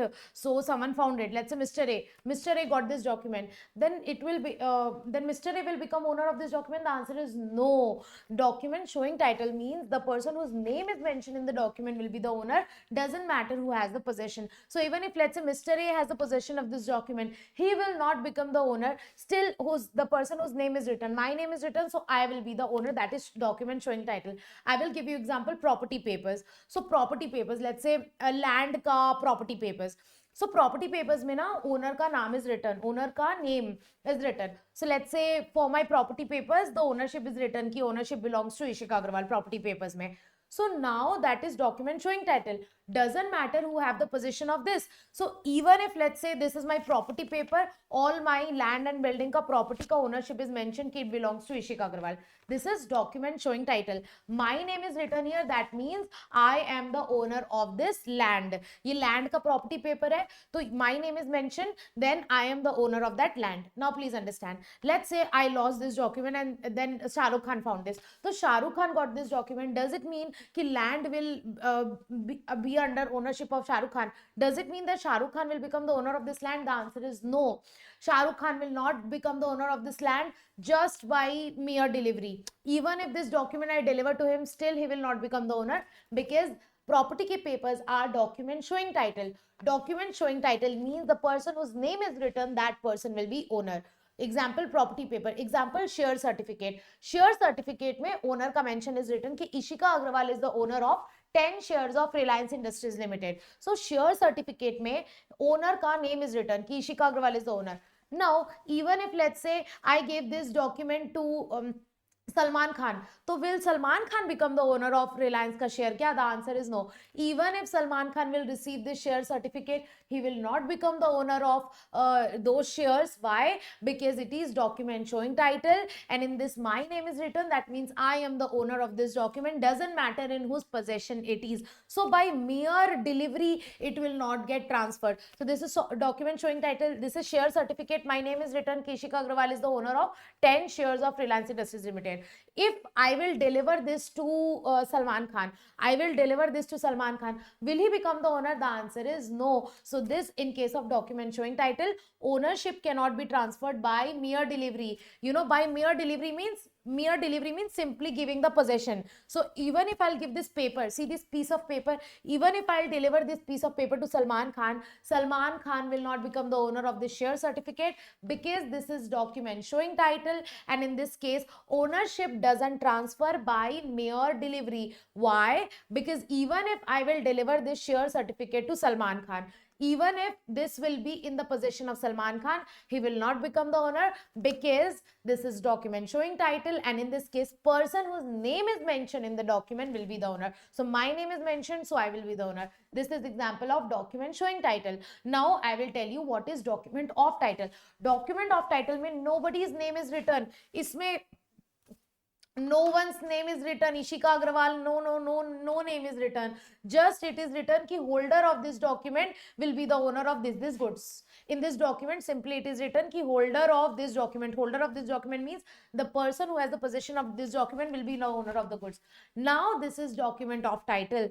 Now this can be in this mere delivery can transfer the ownership. In case of document of title, the person who has the possession of this document will be the owner. So if I have the possession of this document, then I will be the owner. If I will hand over this certificate, if I will hand over this document to Salman Khan, then Salman Khan will become the owner of this document. Are you understanding? He will become the owner of the goods. I will give you we will do one example of document of title. There are a lot of examples of document of title. We will understand bills of lading. Please understand. Let's take an example. Let's say I am importing certain goods from USA. So let's say this is India. We are importing certain goods from USA. So USA mein there is someone exporter, India mein there is someone importer. So I am the purchaser. We are purchasing, importing any goods from India. So whenever we import any goods from outside India, that comes through by ship. Okay, so that through ship. Let's say the waterways say this is ship. This looks like boat only. Okay, let's say this is boat or ship, whatever, and in this my goods are coming. Okay, through waterways my goods are coming. Now they will be received in the port. They will come in port. Whenever your parcel or your cargo comes by ship, it comes to port. Now if I will go to the port to take the delivery, how they will know ki I have imported and they have to deliver goods to me? So in that case US exporters will give me a document. US ka exporter will give me a document, and that document is known as bills of lading. US ka exporter will give me a document, and that document is known as bills of lading. Now this bills of lading says that the holder of this certificate will have the right to take the delivery of the goods from the port. So this bills of lading shows that I have imported this goods and I have right to take this goods from the port. So US ka exporter will give me this bills of lading, and when I will go to the port to take the delivery of my goods, I will say to the port authorities, custom authorities, ki oh, I am the importer, I imported this goods, please deliver this goods to me. So they will ask me, show us bills of lading, and when I will show bills of lading, see this is bills of lading, and then they will see, I have bills of lading. They will check the document, and then they will get to know, oh, I have the right to take the delivery of the goods, and then they will deliver those goods to me. This is how bills of lading work. So whenever you import any goods from outside India, or it is coming through waterways, through ship and all, in that case you get a document called bills of lading. And this is document of title, meaning the person who has the possession of this document will be the owner. So let's say if I have bills of lading, that means I am the owner of those goods and I can take the delivery of those goods from the port. Let's say, for example, I lost this bills of lading in while walking in the road, and Mr. A found this. Mr. A found this bills of lading. In that case, Mr. A will become the owner of this, and Mr. A can go to the port and take the clearance of the goods. Mr. A will become the owner of the goods, those goods that I have imported, because he got the bills of lading. It's very important to keep all these documents safe. Are we clear with this? So bills of lading is an example of document of title. Just like when your you can say goods come through ship, you get a document to take the delivery. You need a receipt kind of to take the delivery. That is known as bills of lading. Similarly, when it comes through air, then you get a airway bill or something like that. And when it comes to railway, you get a receipt called railway receipt. When your goods come through railway, now you get a receipt called railway receipt. Now let's say I want to transfer some goods from let's say Chhattisgarh to Bangalore, and I have put it in railway. Train mein I have put my goods, and I ask someone to receive it in the Bangalore. Now please understand how railway authority will know to whom to give the delivery. So I will send the Bangalore ka jo bhi buyer hai, usko I will send railway receipt, and he will carry that railway receipt to the railway authority. And when he will show that railway receipt to the railway authorities will come to know ki acha, he is the buyer, isko we have to deliver, and then railway authorities will deliver goods to that person. So same way, jaise when it comes to waterways, you need a document called bills of lading, and when it comes to railway, you need a document called railway receipt. Similarly, when your goods come through multiple transport, for example, first through ship, then through plane, then through road transport, then through train, so then you need a document called multimodal transport document. Okay, these are all similar only. So all these are document of title, which means the person who has the possession will be the owner of the goods, will have the right to take the delivery. If I have the possession of railway receipt, then I have the right to receive the delivery of goods from the railway authorities. Are you understanding? If I have bills of lading in my possession, then I have right to take the delivery of the goods from the port authorities, which is imported to India. So all these are example of document of title. I hope this two different concepts are clear to you. Document of title means person who has the possession will be the owner of the goods. Document showing title means person whose name is mentioned in the document will be the owner. Document showing title का example है share certificate, and document of title का example are bills of lading, railway receipt, multi modal rail transport document. Example dock warrant, this is issued when port में when you this is similar to that only. When port में जो warehouse होते हैं ना, उस पे when you keep your goods you get a warrant called dock warrant. Warehouse keeper certificate, same warehouse में when you keep your goods you get a certificate known as warehouse keeper certificate. War finger certificate, it is also similar only. The warehouse which are there in the port now are known as war finger, and when you keep your goods in the warehouse of the port, then you get a certificate called war finger certificate, warrant, etc. So all these case may the person who is holding or who's having possession of the document will have the right to take the delivery of the goods, will have the ownership of the goods. That is known as document of title. So does it mean that if I will simply deliver this document to someone else, let's say if I simply deliver this document to Mr. A, then Mr. A will become the owner? Yes. So in this case of document of title, ownership can be transferred by mere delivery. So please understand, first point we have already done.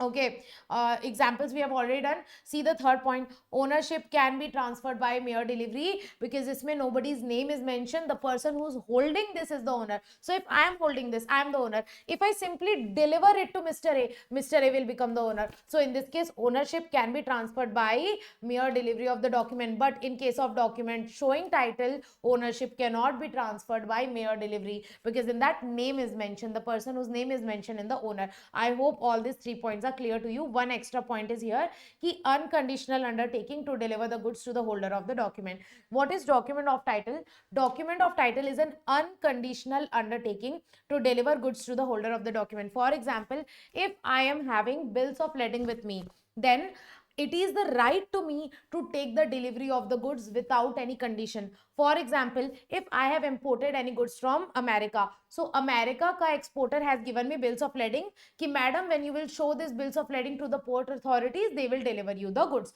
So let's say I took this bills of lading to the port authority. Now port authority have to deliver me the goods because I am having bills of lading. So it is an unconditional undertaking to deliver goods to the holder of the document. Who is the holder of the document?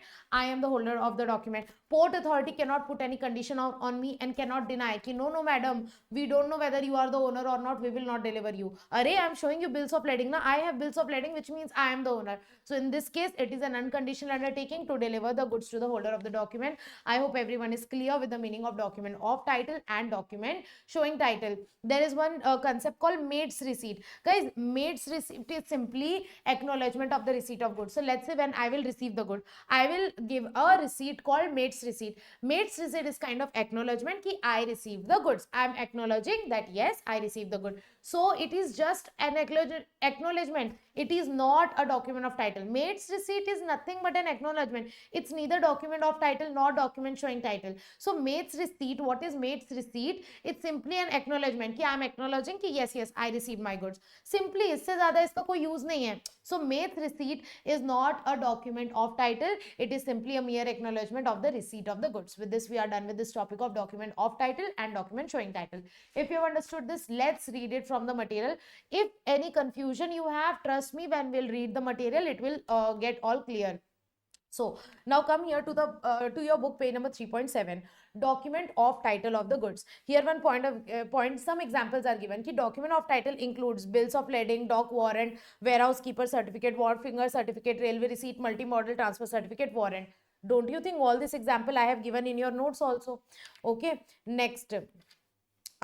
For the delivery of the goods. Why are these documents? These documents are to take the delivery of the goods, and any other document which is used in the ordinary course of business as a proof of possession or control of the goods, or any other document which shows proof of possession, that is also document of title.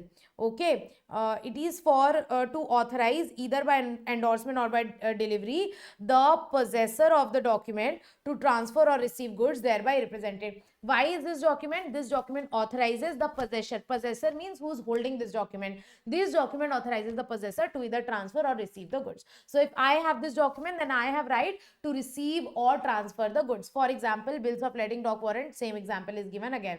Now, the list is illustrative in nature and not exhaustive, meaning this list is given now, bill of lading, dock warrant, wharf fingers, etc, etc. This list is just illustrative. Illustrative means they are just giving you few examples. It is not exhaustive, means these are not the only document of title. There are other document of titles also. We have just given you few examples. Any other document which has the above characteristic will fall under this category. There can be other documents also which are document of title. Though bills of lading is a document of title, but mate's receipt is not, because it is merely acknowledgement. Bills of lading is a document of title, but mate's receipt is not a document of title because it is a mere acknowledgement that I have received the goods. That's all about document of title. But there is a difference between document showing title and document of title, and that difference between anyway we have done. So here what is given? A share certificate. A share certificate is a document showing title. Example is given ki share certificate is a document showing title but not document of title. What does that mean? It means that the person who is named in the certificate will be the owner and not the holder of the certificate. So it merely shows that the person named in the share certificate is entitled to take to the shares represented by it, but it does not allow the person to transfer the shares mentioned by mere endorsement on the back of the certificate and the delivery. Here one point is given कि in case of document showing title, you cannot transfer the ownership by mere delivery. So here it does not transfer the ownership by simply delivery of the certificate. So this is the example of document of title and document showing title. With this we are done with this definition. Now guys, one next very important definition that we have to do is property की definition. Guys, property की definition is very important, and if you understand this, trust me, many other topics you can understand very nicely. So please, if you are using any other phone or doing other things, multitasking, stop everything and just listen to this definition of property, because you need full focus for understanding this definition of property. So let's understand what do you mean by property. So here, for the purpose of this lesson, property does not means asset. Here, you know, many English word can have two meaning, right? We know property means asset, but here, please bring your mind to peace, and I'm trying to tell you something new. In this lesson, in this act, Sales of Goods Act, whenever we use the word property, it means ownership or title. This is something new. Please digest it. Please digest it. Digest it. In Sales of Goods Act, property here we does not mean asset. Here property means ownership. For example, I have the property of this bottle. I have the property of this bottle means I have the ownership of this bottle. That means I am the owner of this bottle. So in the Sales of Goods Act, property means ownership. It means title. Title, ownership, property means one and the same. Title, for example, Krishna, Kanha, Gopala, everything is same. All three means same, right? Similarly, property, ownership, transfer. All three, sorry. Property, ownership, title. All three means same. I have the title of this bottle. Title means ownership. I have the property of this bottle means ownership. Okay. Are you understanding, guys? For the purpose of Sales of Goods Act, whenever you use the word property, it means ownership. Now, property are two types. General property. Property means ownership, guys. Now, ownership I am writing so that you don't get confused.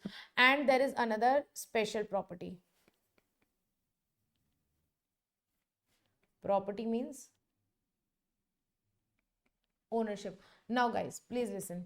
Property are two types, general property and special property. Now, although general sounds SAE, special sounds special, but actual में it's opposite. General property is very special and special property is फुद्दू. ठीक है, ignore. Now come here. What do you mean by general property and special property? General property means when you have all rights over any goods. That means you have general property. For example, this bottle is mine. This bottle is mine means I have all rights over this bottle. I can use this bottle, I can sell this bottle, I can give this bottle to someone else, I can give this bottle as a mortgage, and I can do anything with this bottle, whatever I want, because this completely belongs to me. So that this is known as general property. General property means general ownership. General ownership means having all right over the goods. I have all right over this goods. I have right to own this, hold this, sell this, anything. I can do anything with this bottle. So general property means when you have all rights over the goods. Okay. Special property means you don't have all rights over the goods. No, you don't have all rights. No. You only have some rights. You only get some right over a good, then we say special property. For example, Salman Khan. For example, let's say Mukesh Ambani. You know what is the name of Mukesh Ambani's house? Yes. Acha, you know what is the Antila? Yes. And you know what is the name of Shah Rukh Khan's house? Mannat. So let's say कि Shah Rukh Khan has a house Mannat. Now, Shah Rukh Khan is taking a loan from me.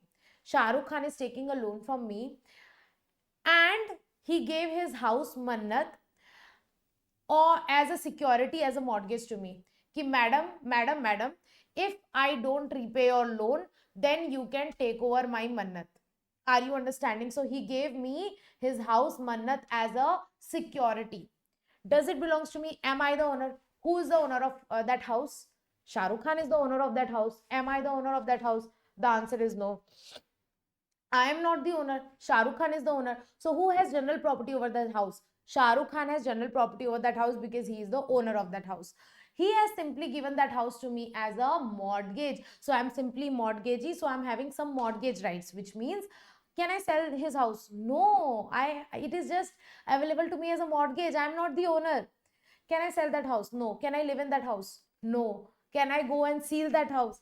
No, I have only mortgagee ke rights. That means if Shah Rukh Khan will default in the repayment of loan, then I can recover my money. In that case, I can sell his house. So don't you think I don't have complete right over his property? I have only some mortgagee wale rights. Then we call it, I have special property on that goods. I have special property on that goods, on that asset. Are you understanding, guys? So don't you think ownership transfer करने के लिए what is important? General property is important or special property is important? Special property से ownership can transfer or not? General property से ownership can transfer or not? Think. Yes. Special property say you cannot transfer ownership. In order to transfer ownership, general property is important. Are you understanding, guys? So please understand, whenever we talk about property, in general we are talking about general property. Are you understanding? So वैसे तो two type के properties are there, general property and special property, but whenever in general we talk about property, that means we don't talk about special property, we talk about general property. In general, whenever we talk about property, it means general property. So please come here, property means general property, not a special property. And general property means when you have all ownership rights over a goods. And for doing contract of sale, if you want to sell goods to someone else, general property should be transferred or special property should be transferred. Guys, please understand, ownership to transfer hona bahut zaruri hai. For example, if I am selling this bottle to you, then of course ownership will transfer, right? Right now seller is the owner, I am the owner, but if I will sell this bottle to you, then you will become the owner, right? So ownership will transfer, yes ma'am. Property will transfer, yes ma'am. Property ownership will transfer. But the question is, which property should transfer for affecting sale, general property or special property? The answer is, guys, general property should be transferred. Why? Because whenever you sell goods to someone, you give all the rights on those goods to other person. Are you understanding? If you are giving only some rights, let's say I am giving you right, I have taken loan from you and I am giving you right ki if I don't repay your loan, then you can sell my property, then you can sell my goods. Now I have given you only specific right ki, and that can be exercised only if I default in the loan. So that is special property. Usse ownership does not get transferred by giving someone special property. But when you give someone general property over your goods, general property means giving someone all rights, then only we say that goods are sold, ownership is transferred. So whenever special property is given, sale does not happen. Sale happens only when the general property is transferred. So guys, for affecting sale, transferring general property is very important. Achha, now transferring ownership is different and giving delivery is different. Please understand, guys. Remember delivery wala topic we did. What do you mean by delivery? Delivery means voluntary transfer of possession. So transferring possession is different and transferring ownership is different. If I am making sale to you, then ownership must transfer from seller to buyer, and that to which ownership? General ownership. That means general property should transfer. General property should transfer. So always sale ke case mein, always in the case of sale, earlier seller is the owner, but if seller is selling any goods to the buyer, then ownership has to be transferred. That means general property has to be transferred, then only we will say sale is done. If general property will not get transferred, then there is no sale.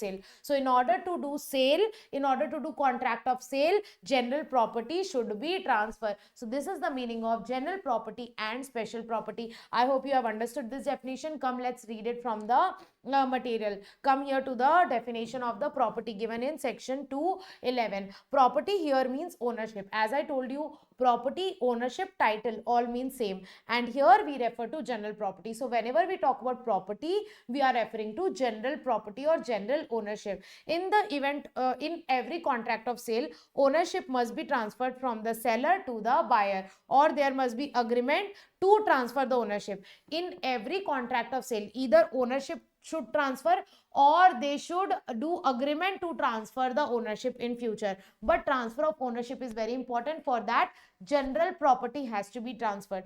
If you are simply giving someone special property or only special property is transferred, then we will not say that there is any sale. However, if you want to do contract of sale, then general property has to be transferred. It means general property and not merely special property has to be transferred.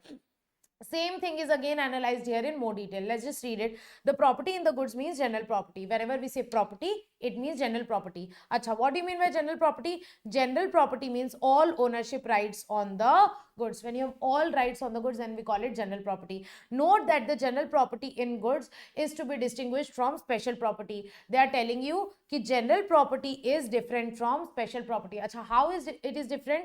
General property is a thing which may be in one person, and special property in the same thing may be with another person. It might be possible that same goods may general property is with someone else and special property is with someone else. Same Shah Rukh Khan wala example. Shah Rukh Khan has a let's say car. Let's say he has a car BMW.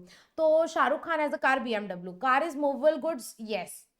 Who is owner of that car? Shah Rukh Khan. So who has, I'll give you example. This is a car, BMW. Okay. Whose car it is? Shah Rukh Khan. Who is the owner of this car? Shah Rukh Khan. Which means Shah Rukh Khan has general property over this car. Okay. Shah Rukh Khan has general property. General property means ownership over this car. But let's say Shah Rukh Khan took a loan from Ishika ma'am. Shah Rukh Khan took loan from Ishika Agrawal and gave his car as hypothecation, as a security. As a security, he gave his car to me. Ishika ma'am, I am taking loan from you. As a security of my repayment, I am giving you my car as a security. In case I default in the repayment, then you can take my car. Now, please understand, I got some right over the car. I am not the owner. I don't have all rights over the car. Please understand, I am not the owner of the car. I don't have all rights over the car, but I have one right. What right? In case Shah Rukh Khan will default in the repayment of loan, in that case, I can sell his car and recover my money. So, can I say that I have special property over this car? Special property means special ownership. I don't have complete ownership. I have only a special kind of property in this car. So in this case, for the same car, for this same green color wali car, general property is with Shah Rukh Khan, but special property is with Ishika ma'am. So is it possible कि same goods में some other person has general property and some other person has special property? The answer is yes. That's what is given here in your material.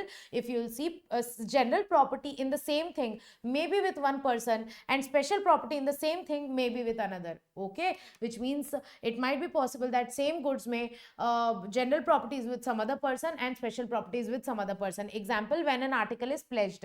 Pledged means when you give it as a security. Special property will get transferred and not the general property. For example, when you will give your property or asset as a pledge or as a security, in that case only special property will be transferred, general property will not be transferred. Same example, Shah Rukh Khan wala example. Okay, and general property is a thing may be transferred subject to special property. General property in a thing may be transferred subject to special property continuing to remain with another person. That is, the pledgee has the right to retain the pledge until the payment of the dues. Now here one point is given.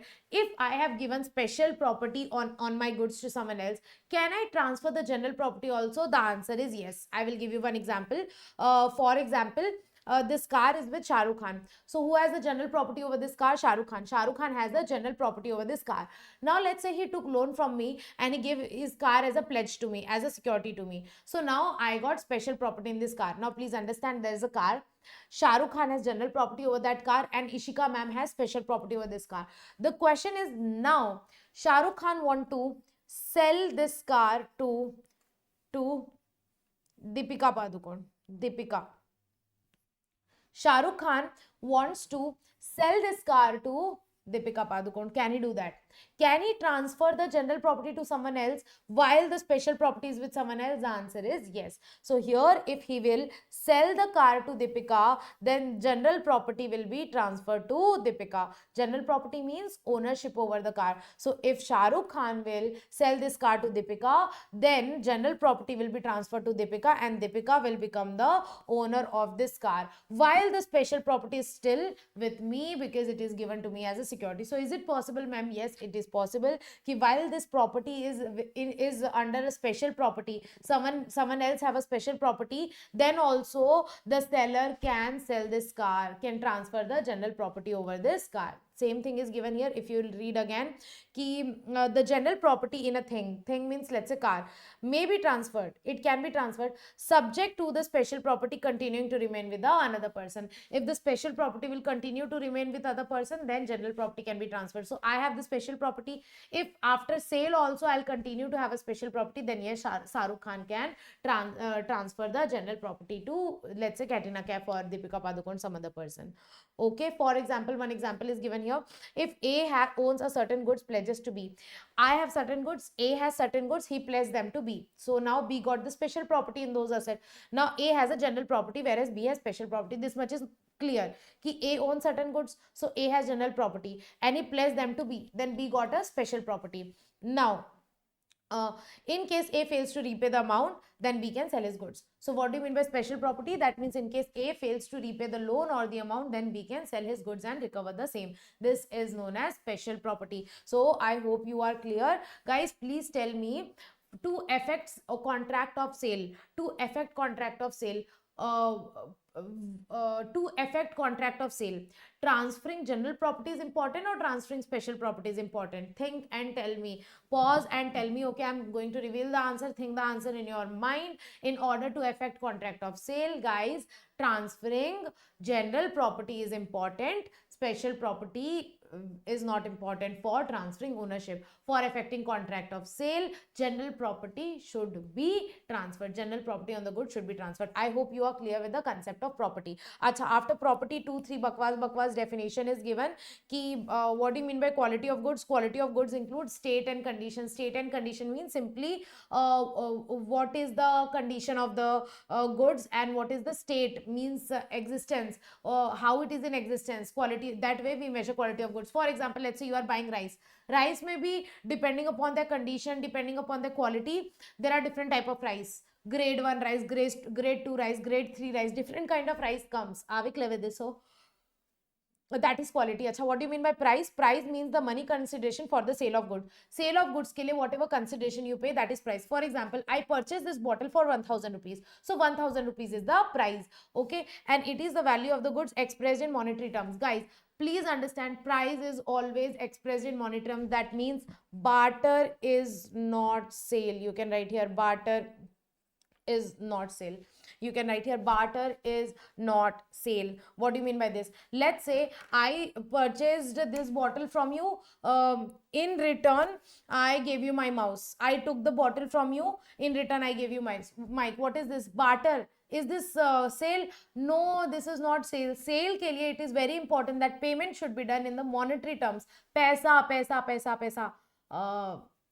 Kaskodu. Okay, so please understand ki price means it is expressed in monetary terms. It is expressed in monetary terms, money terms. 100 rupees, 1000 rupees, 1 lakh rupees, 2 lakh rupees, monetary terms. Okay, so if let's say you are giving me bottle, in return I am giving you mic, is there price involved? No, this is not sale. So for the purpose of Sales of Goods Act, the price means only the monetary consideration, that money worth you pay for the sale of goods. Acha, it is essential requirement to make the contract of sale. Price is very important. Acha, if the price is paid partly in barter, partly in money, will that be fine? Yes. Let's say I purchased this bottle from you. You said, ma'am, it is 1000 rupees. So I said ki 500 ka mic hai. What I'll do, you gave me this bottle. Now what I did, I gave you this mic along with 500 rupees. Now is it sale? Yes, because at least part money is involved now. So if either payment is done in complete monetary terms, then it is sale, or payment is done half in money, half in goods, half by barter, then that is fine. But if it is a complete barter, no money is involved, you gave me bottle, I gave you mouse, this is not a sale because price is not involved. So price means whatever money terms may you give, monetary terms may. Okay, so price means the monetary consideration for the sale of the goods. And if the goods are expressed, value of the goods are expressed in monetary terms, value of the goods are expressed in monetary terms, value of the goods are expressed in monetary terms, when it is expressed in monetary terms, then we call it what? Price of the goods sold. So please understand, the payment of the goods sold should be in money, or partly in kind, partly in money. If your payment is completely in kind, kind matlab barter, if your payment is completely in kind, then it is not considered as sale. So I hope you're clear with the definition of price. Lastly, insolvent, it is a commerce term, you are studying this from your PU. When a person's liability is more than his asset, that means he is unable to pay his liabilities. I have so many liabilities, I am unable to pay my liability, then it say the person becomes insolvent. Commerce का term है, a person is said to be insolvent when he ceases to pay his debt, when he is not able to pay his debt. Debt means liability in the ordinary course of business, or cannot pay his debt as they become due, then we will say that he is insolvent. With this, finally we are done with all the definition of our unit 1. Bolo Radhe Radhe. Okay.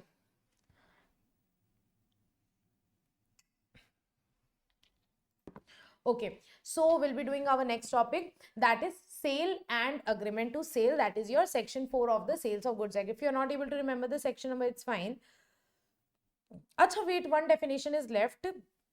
A mercantile agent. Mercantile agent matlab jab whenever we are doing business na, we appoint an agent and we give so many right to that agent ki on behalf of us, on behalf of the owner, agent gets right to purchase goods, to sell goods, to take even loan and to give security, then we call that agent a mercantile agent. So mainly, let's say I'm the business owner. I have a shop, I'm selling goods. Now I have appointed an agent, my business agent.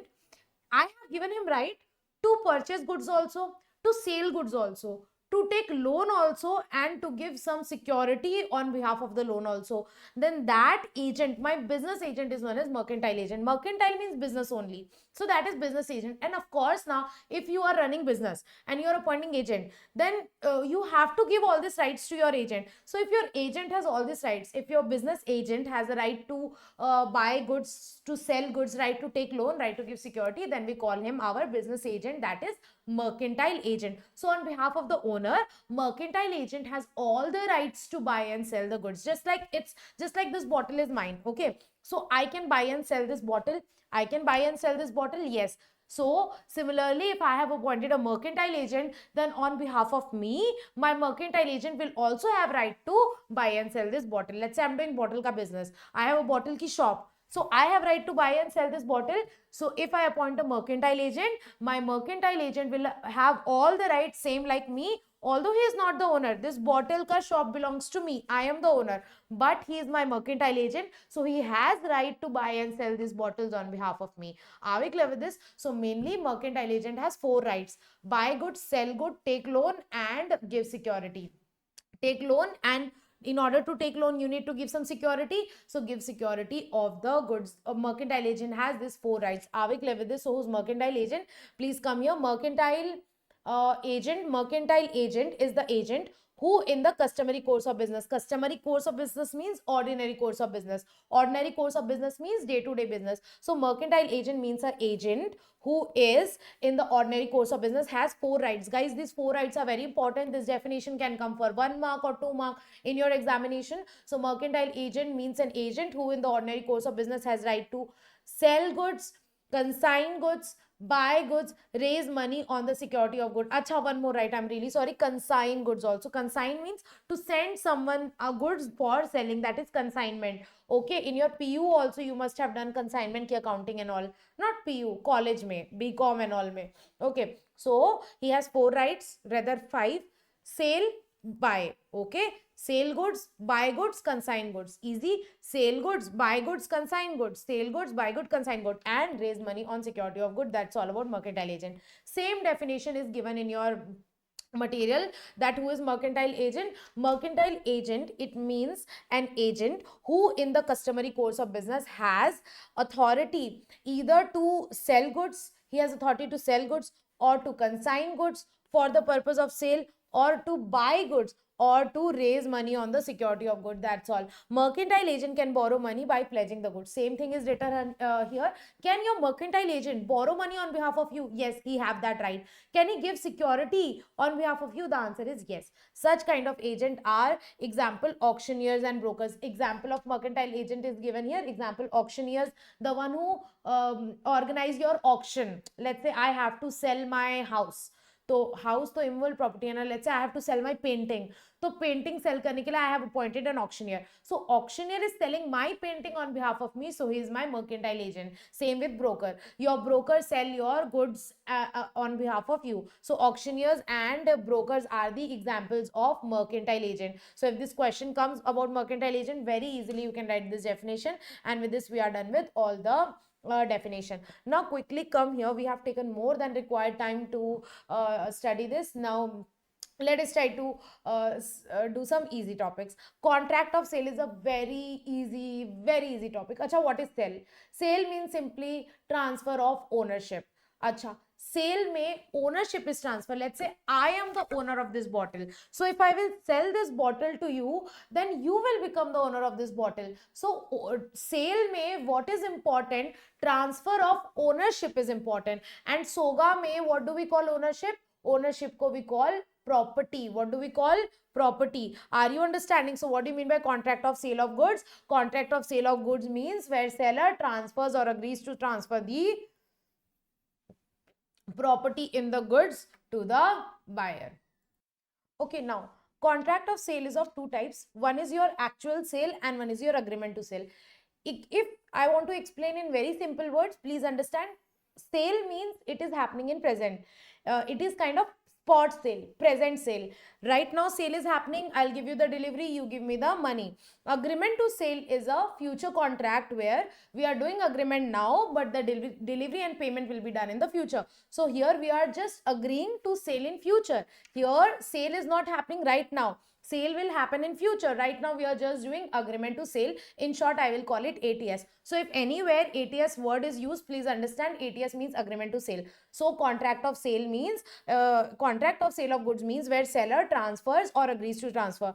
Transfer means at present transfer is done, or agrees to transfer means he is agreeing कि I will transfer in future the property of the goods to the buyer. Now contract of sale is of two types. One is your sale and one is agreement to sale. So when we talk about contract of sale, उसमें both come. Sale also comes, agreement to sale also comes. See, sale means when property is transferred immediately from seller to buyer. Immediately means at the same time. For example, I went to the store. I said, Anna, give me one liter oil. He gave me 1 liter oil. I gave him 100 rupees. So this is known as sale. Sale means immediately property is transferred. Property means ownership. Property means ownership. Immediately ownership is transferred. He gave me the oil and I gave him money. Now I became the owner of that oil. Yes, I became the owner of that oil. So immediately property is transferred. However, in case of agreement to sale, in case of agreement to sale, ownership does not get transferred immediately. Ownership will be transferred on future date. Let's say, let's take an example. Let's take an example. There is this person A, he is the seller, and there is this person B, he is the buyer. A agreed to B कि next week I will sell my car to you. Next week I will sell my car for 2 lakh rupees. So B said, okay, next week I will pay you 2 lakh rupees. Next week I will pay you 2 lakh rupees and take your car. So please understand here this is known as agreement to sale. Please tell me today, let's say on 1st March they entered into this agreement कि next week, let's say by 8th March को I will give you my car. Let's say this person A, today is 1st March and he is saying to the buyer कि on 8th March I will sell you my car. On 8th March, I will sell you my car for 2 lakh. Now, please understand, this is known as agreement to sale, and this is also contract of sale. But here, ownership is not getting transferred now. Ownership will get transferred in the future. So, in future, next week, when 8th March go, I will actually give my car to you and I will sell my car to you. Then ownership will transfer. In case of agreement to sale, ownership does not transfer immediately. Ownership will transfer in future. So, please understand, 1st March ko A and B entered into agreement to sale. So ownership transferred on 1st March kya? No. Ownership will transfer in future when they will do the sale. When he will do the sale. So right now they are just entering into agreement ki I will sell you in future. So right now A is entering into agreement with B ki I will sell you my car in future. This is agreement to sell. So today we are just doing agreement. Today any ownership is not getting transferred. Any property is not getting transferred. In future, when I will sell you my car next week or next month, then your ownership will transfer and then your property will transfer. So this is the two types of sale, that is sale and agreement to sale. In both the cases are known as contract of sale. So in the Sales of Goods Act, sale is also covered, agreement to sale is also covered. Sale के case में ownership transfer immediately. However, agreement to sale के case में ownership will transfer on the future date subject to some condition. Acha, it will become sale if time lapse or condition is fulfilled. So agreement to sale will become sale in future. For example, today I entered into contract कि next week I will sell my pencil to you. Next week I will sell my pencil to you. So right now it is agreement to sale. But when it will become sale? When time will lapse. Let's say 1 week completed, time completed. Time lapse means time completed. Now next week, let's say 8th March came. Now you will say that now I will give my pencil to you. I will sell my pencil to you and you will give me the payment. So now agreement to sale will become sale because time has ended. Now finally we are effecting the sale or condition are fulfilled. Let's say I made some condition ki if I will get my payment by next, if I will get my payment, then I will buy your car. Okay, if I will get my payment, then I will buy your car. What is the agreement? Ki if I will get my payment, then I will buy your car. So there is a condition and this agreement is known as agreement to sale. This is not sale. Right now I am not buying car. I said I will buy your car in future when I will get my payment. What is the condition? When I get my payment. So when that condition is fulfilled, let's say I got my payment. So that condition is fulfilled. I got my payment. Now I will buy the car. So now that agreement to sale will become sale. So agreement to sale will become sale when the time completes or the conditions are fulfilled. So this is the two major type of contract of sale. Now let's read it from the book. Very quickly come here. Section number 4. Sale and agreement to sale. It is given in section 4.1. A contract of sale of goods is a contract. It is what? A contract whereby seller transfers or agrees to transfer. Transfer means present. Agrees to transfer means future mein we will transfer. The property. Property means ownership in goods to the buyer for a price. For a price means for some price. For example, I will sell you my car for 2 lakh rupees. So that is the price.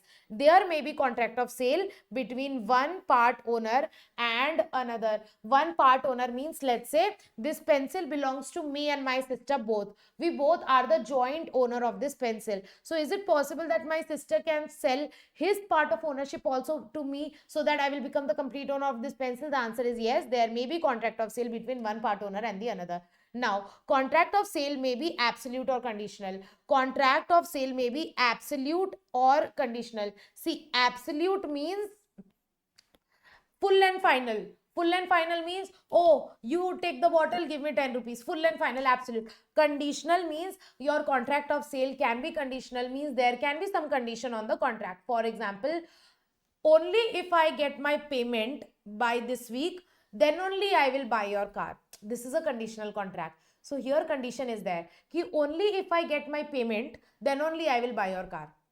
Okay, so this is conditional, which means if condition will get fulfilled, then only we will execute the contract, otherwise not. So if I'll get my payment by this week, then I will buy the car. If I will not get my payment by this week, then I will not buy the car. This contract of sale is conditional. So contract of sale may be unconditional or may be conditional. Absolute means unconditional. So contract of sale may be without any conditions or with a condition. Now, contract of sale Under a contract of sale, property means ownership, guys. Property means ownership. Ownership in the goods is transferred from seller to the buyer. The contract is known as sale. Okay, so when the ownership is transferred immediately, that is known as sale. That is known as sale. But where the transfer of the property is to take place in future time or subject to some condition, then it is called as agreement to sale. They are telling you the difference between sale and agreement to sale. When property transfers immediately, that is sale. When property will transfer in future after some time or on fulfillment of certain condition, then it is known as agreement to sale. So agreement to sale will become sale when the time completes or the conditions are fulfilled. Same thing I have already covered from the notes. This diagram is nothing but the copy paste. Okay, now again same thing is repeated again and again. We have already understood what is sale, what is agreement to sale. Same thing is repeated again and again. So very quickly come here. Okay, what do you mean by sale? In sale, the property in the good is transferred from seller to buyer immediately. Sale ke case mein immediately, this is a very nice line. If question comes what is sale, you can write this. Property in the goods. Property in the goods means ownership in the goods. Property in the goods means ownership in the goods is transferred immediately from seller to buyer. And the term sale is defined in 243 of the Sales of Goods Act. Okay, definition you can ignore. Where under a contract of sale, the property in the goods is transferred from seller to buyer. Same thing, guys. Same thing they have written again and again. Same thing. First they are catching like this and then they are catching like this. Same thing. Next, agreement to sale.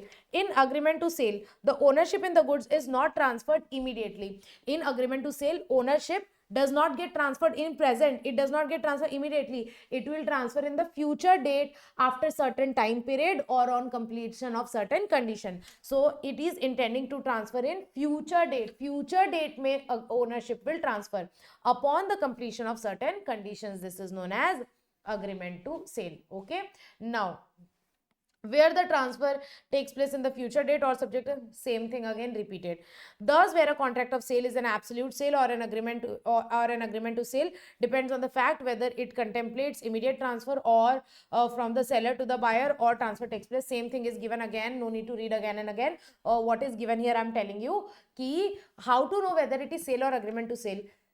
It depends on whether ownership is transferring immediately or not. If ownership is transferring immediately, then it is sale. If ownership is not transferring immediately, then it is not a sale, it is agreement to sale. So same thing is repeated again and again. You can ignore this. You can do only this definition wala part, one line from sale and agreement to sale. That's more than enough. Acha, one example is given. For example, X agrees with Y on 10th October. 10th October 2002 ko they entered into agreement. When 10th October 2022 ko they entered into agreement that he will sell his car to Y on 10th November. Okay, 10th October को they entered into contract कि I will sell my car to you on 10th November. That means after 1 month for 7 lakhs. This is known as agreement to sale. Very easy to understand. Now, when agreement to sale will become sale? It will become sale when the time lapses or the condition is fulfilled. Guys, repeated. It is already covered here. It is already covered here. Study only from one place. So this all you can cut. Okay, till here you can cut. Till here you can cut and you can write here repeated. It's repeated. Same thing is given again. Now, with this we are done with definition of sale and agreement to sale. So since we have already understood sale and agreement to sale, so it will be easy to do the difference between sale and agreement to sale. Please come to page number 3.10, 3.10. We already know sale के case में property passes to buyer immediately. Property passes to buyer immediately because it is a present sale, but agreement to sale is a future sale. So in this, property will transfer on the future date or after fulfillment of some condition. So in the agreement to sale, property will pass to buyer on future date or fulfillment of some condition. Okay, so this we have done transfer of property. Now, since property is already transferred, can we say it is executed contract? Remember Indian Contract Act, guys, there are two types of contract, executed and executory. When both the parties have completed their obligation, it is known as executed contract, and both the parties are yet to pay the consideration, then it is known as executory contract. If you remember, I'm hoping you all have already revised Indian Contract Act. So contract are of two type, executed and executory.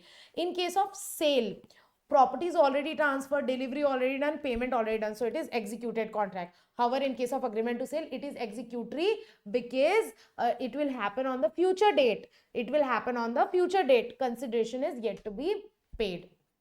Now,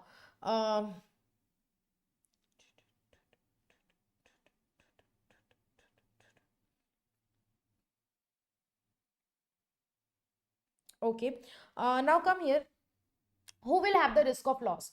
Here, risk of loss is with the buyer, and here, risk of loss is with the seller. Please understand why. This is sale and this is agreement to sale, ATS. Sale के case में already seller has sold goods to buyer. Ownership is transferred. Yes, already ownership is transferred from seller to buyer. Now who is the owner? Buyer is the owner. So who will have risk of loss of goods? Buyer. The person who is the owner of the goods will have risk. For example, this bottle is mine. I am the owner of this bottle. If this bottle will get lost, who will bear the loss? I will bear the loss. I will take the risk of loss. Now, why? Because I am the owner of this bottle. So please understand, risk follows ownership. The person who is the owner will take the risk. In case of sale, who is the owner?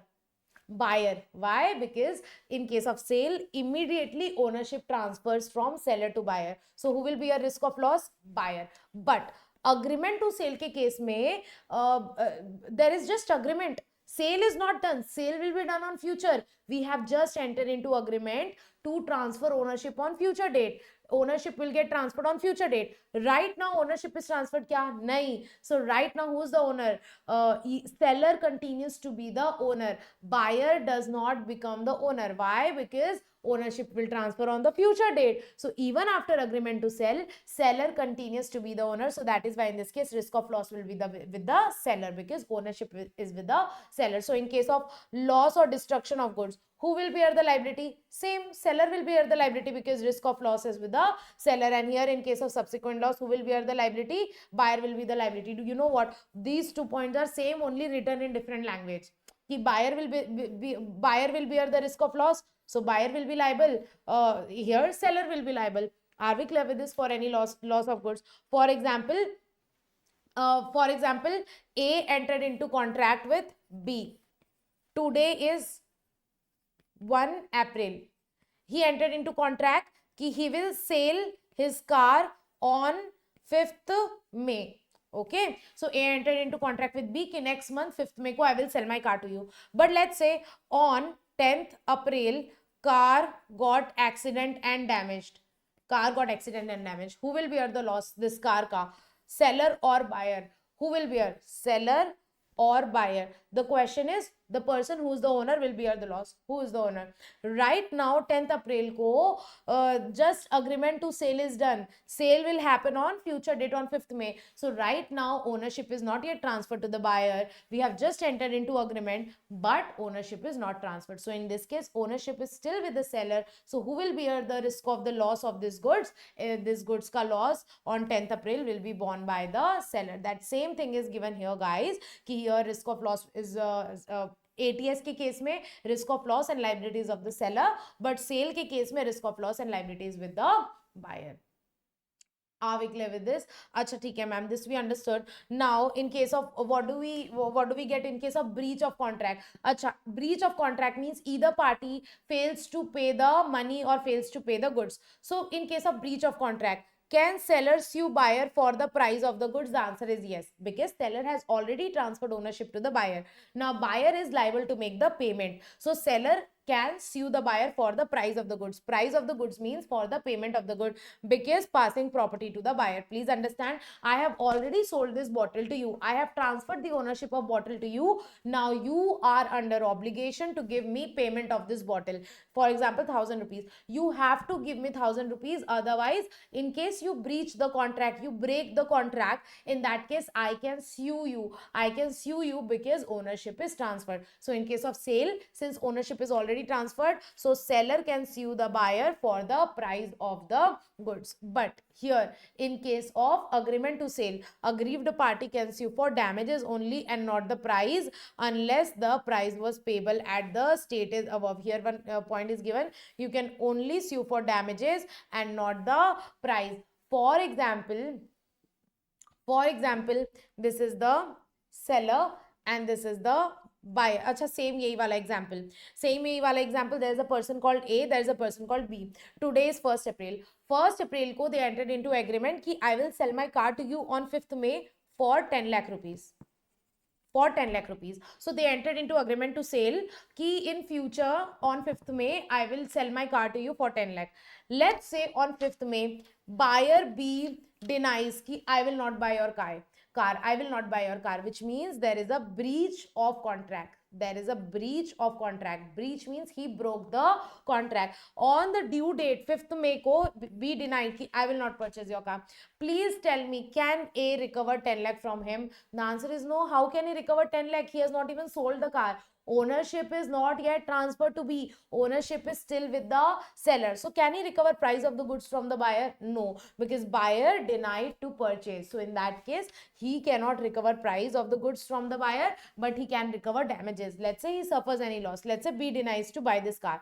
As a result, he has to sell this car to C, and C purchased this car only for 9 lakh. So 1 lakh ka loss ho gaya. So he suffered 1 lakh ka loss. That 1 lakh ka loss or damages he can claim from B because of the breach of contract by B. So please understand, in case of agreement to sale, so if a buyer breaks the contract, then seller cannot recover the price of the goods from him, but he can only recover any damages that he incurred, any loss that he incurred, damages. Okay, so in this case here one point is given ki here aggrieved party can only sue for damages and not for the price. Okay, with this we are done with 1 2 3 4 5. Now can seller resale the goods? The answer is sale ke case mein no. If I have already sold this bottle to you, that means ownership is transferred. Once ownership is transferred to buyer, now seller cannot resell the good, because you can only give what you have. You cannot give what you don't have. Haha, nice line. What does this mean? It means, see, there is a law called you cannot give someone better title than yours. You cannot give someone better title than yours. Nahi samajh mein aaya? Don't worry. What does this mean? Please understand. You cannot give someone better title than yours, which means, let's say, if this car belongs to Rajnikant, am I the owner of this car? No. This car belongs to me? No. Do I have title of this car? Title means ownership. Title means ownership. Do I have title of this car? No. Can I sell this car? No, because I don't even have ownership. If I am not the owner, how can I give ownership to someone else? So if I am not the owner of this property, I don't have the title of this property, how can I sell it to someone else? I cannot, right? Because if I don't even have a title, how can I give title to someone else? That will be defective title. So there's a law that you can sell only what belongs to you. You cannot sell what is not yours. If this car is not mine, I cannot sell it. But this bottle is mine. I am the owner of this bottle. Can I sell it? Yes, I can sell it. Now please understand.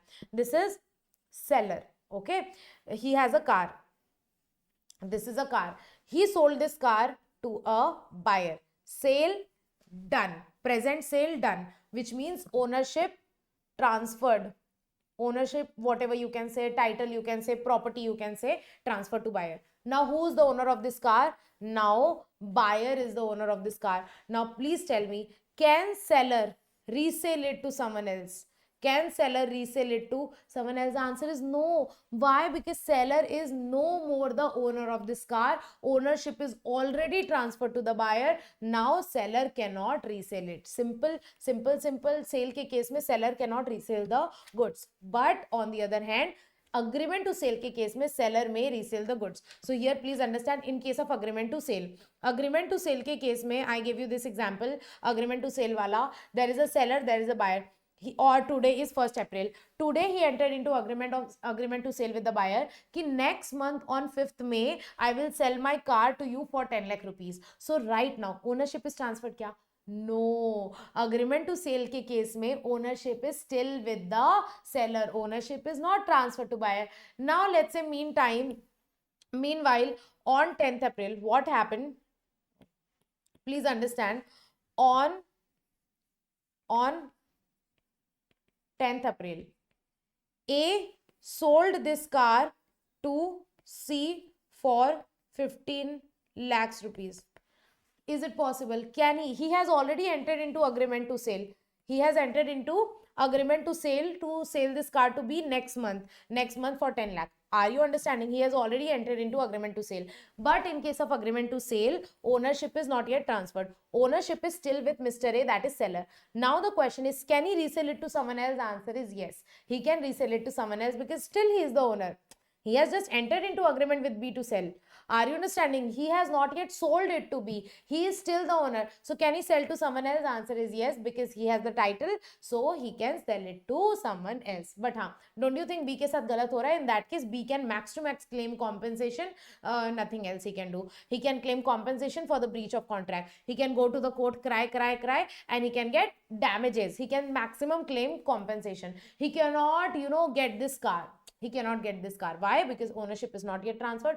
Ownership is still with the seller. So he can resell this goods to someone else. With this, we are done with this point. Okay. Done. 3 points left. Okay. Agreement to sale almost done.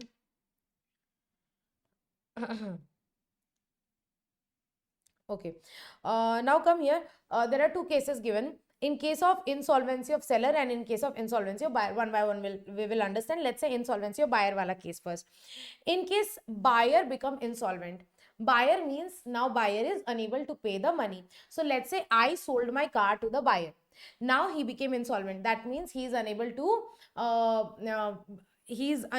pay the money. He is unable to pay the money. Now what will happen? In case of sale, it is the seller's loss. Sellers cannot recover any money now. Achha, can buyer take over the goods? Yes. So here, see, whenever anyone become insolvent now, court appoints a person for him that is known as official assignee. So let's say Mr. B becomes insolvent now.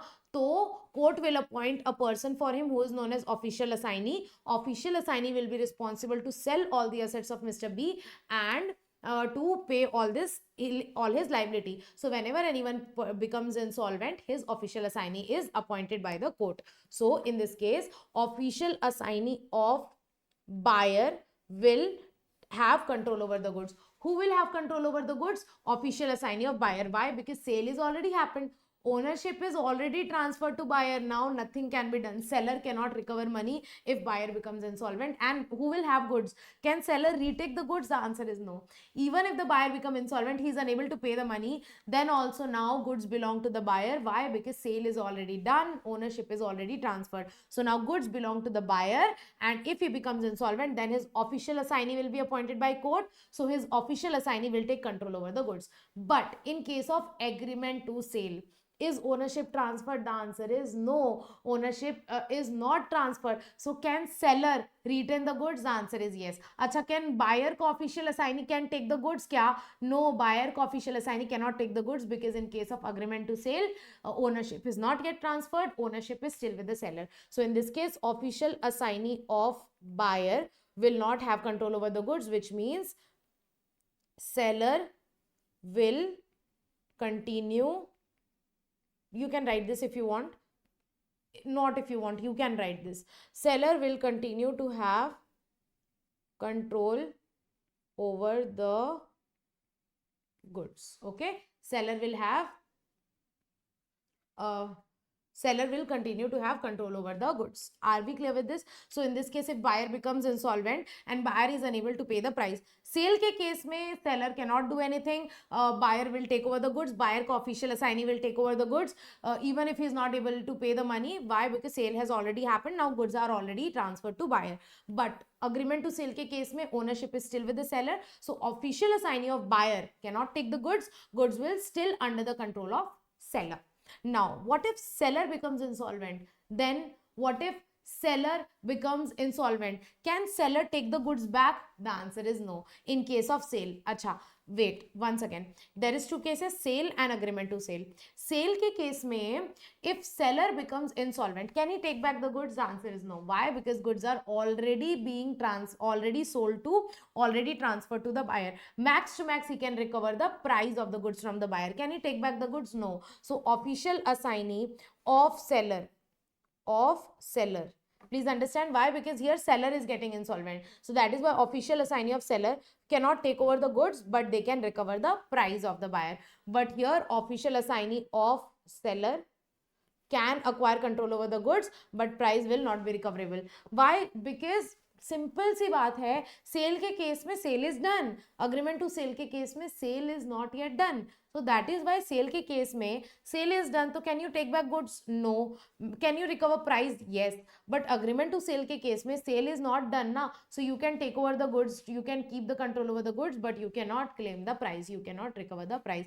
This is very easy if you think it with a peace of mind. Okay. So and last point, nature of rights. Nature of right, guys, in contract act I taught you these two rights, just in rem and just in personam. Guys, we studied these two rights in contract act, if you remember, just in rem and just in personam. Please understand, just in rem, rem means world, rem means whole world, whole earth. Just in rem means you have right over the whole world.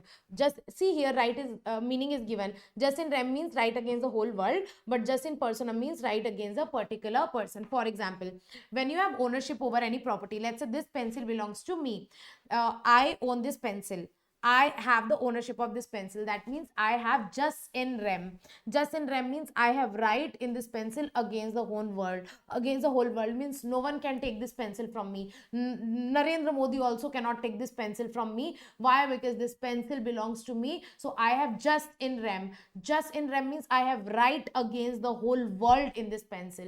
Not even a single person in the whole world can take this pencil from me. That is just in rem. But what do you mean by just in personam? Just in personam means when you have right only against a particular person. For example, I entered into agreement with Neha Kakkar. Neha Kakkar said to sing in my wedding. Neha Kakkar agreed to sing in my wedding. So now here I entered into contract with Neha Kakkar. Now if she denies ki no madam, I will not sing, then I can sue in the court of law against Neha Kakkar ki she said she will sing and now she is denying, she is not singing. Can I file case against Arijit Singh that he is not singing? No, right? Why? Because I entered into contract with Neha Kakkar. So I have right only against her. This is known as just in personam. So whenever you enter into contract, now it gives you just in personam. Just in personam means right only against that person. In that case, I contracted Neha Kakkar, so I can file case only against Neha Kakkar. I have right only against Neha Kakkar. So the right against a particular person is known as just in personam. But when you talk about ownership, I have ownership of this pencil, that means I have right against the whole world. So ownership right is an example of right just in rem. Just in rem means right against the whole world. Rem means world. Now please understand, in case of sale, did you get the property already? In case of sale, yes, sale may ownership is transferred, buyer got the ownership. So let's say I purchased this pencil, sale is done. Did I get the ownership? Yes, I got the ownership of this pencil. Now I got just in rem in this pencil. Just in rem means now I got the ownership, so I have right in this pencil against the whole world. But agreement to sale के case में two parties have just agreed कि okay, I will sell you in future date, I will purchase from you in future date. So here you have just right against each other to enforce that contract. Are you understanding? Agreement to sale में I have just entered into agreement with you कि on future date I will purchase your car. Next month I will purchase your car. So car is already mine क्या? No. Did I get just in rem? No, car is not yet mine. I don't have right on that car against the whole world. But I have right against the seller कि he agreed to sell it to me. So if he denies to sell that car to me, I can file a case against him in the court of law. So please understand, I can demand that car only from him. So in that case, the agreement to sale creates just just in personam, because that car does not become my property because it is just agreement to sale. Sale has not yet happened. I have not got the ownership, so I have not yet got just in rem, but I have right, it has created right only against a particular person. So agreement to sale creates just in personam, but sale creates just in rem. With this we are done with the difference between sale and agreement to sale. Now very fuddu point, common sense, you can read this on your own, however I will read it for you. Same thing given in contract act also. There are some elements which must exist to constitute a contract of sale of goods under Sales of Goods Act. Some essential elements are given that needs to be present in order to constitute a contract of sale. These are very common and easy points, super easy points relating to Indian Contract Act. If you have studied Indian Contract Act, it will be very easy for you. Don't you think? Acha, some important essential elements are given here. What is the topic? Essential elements of contract of sale. Short mein I have written contract of sale. These things should be present in order to do contract of sale. Number one, there should be at least two parties.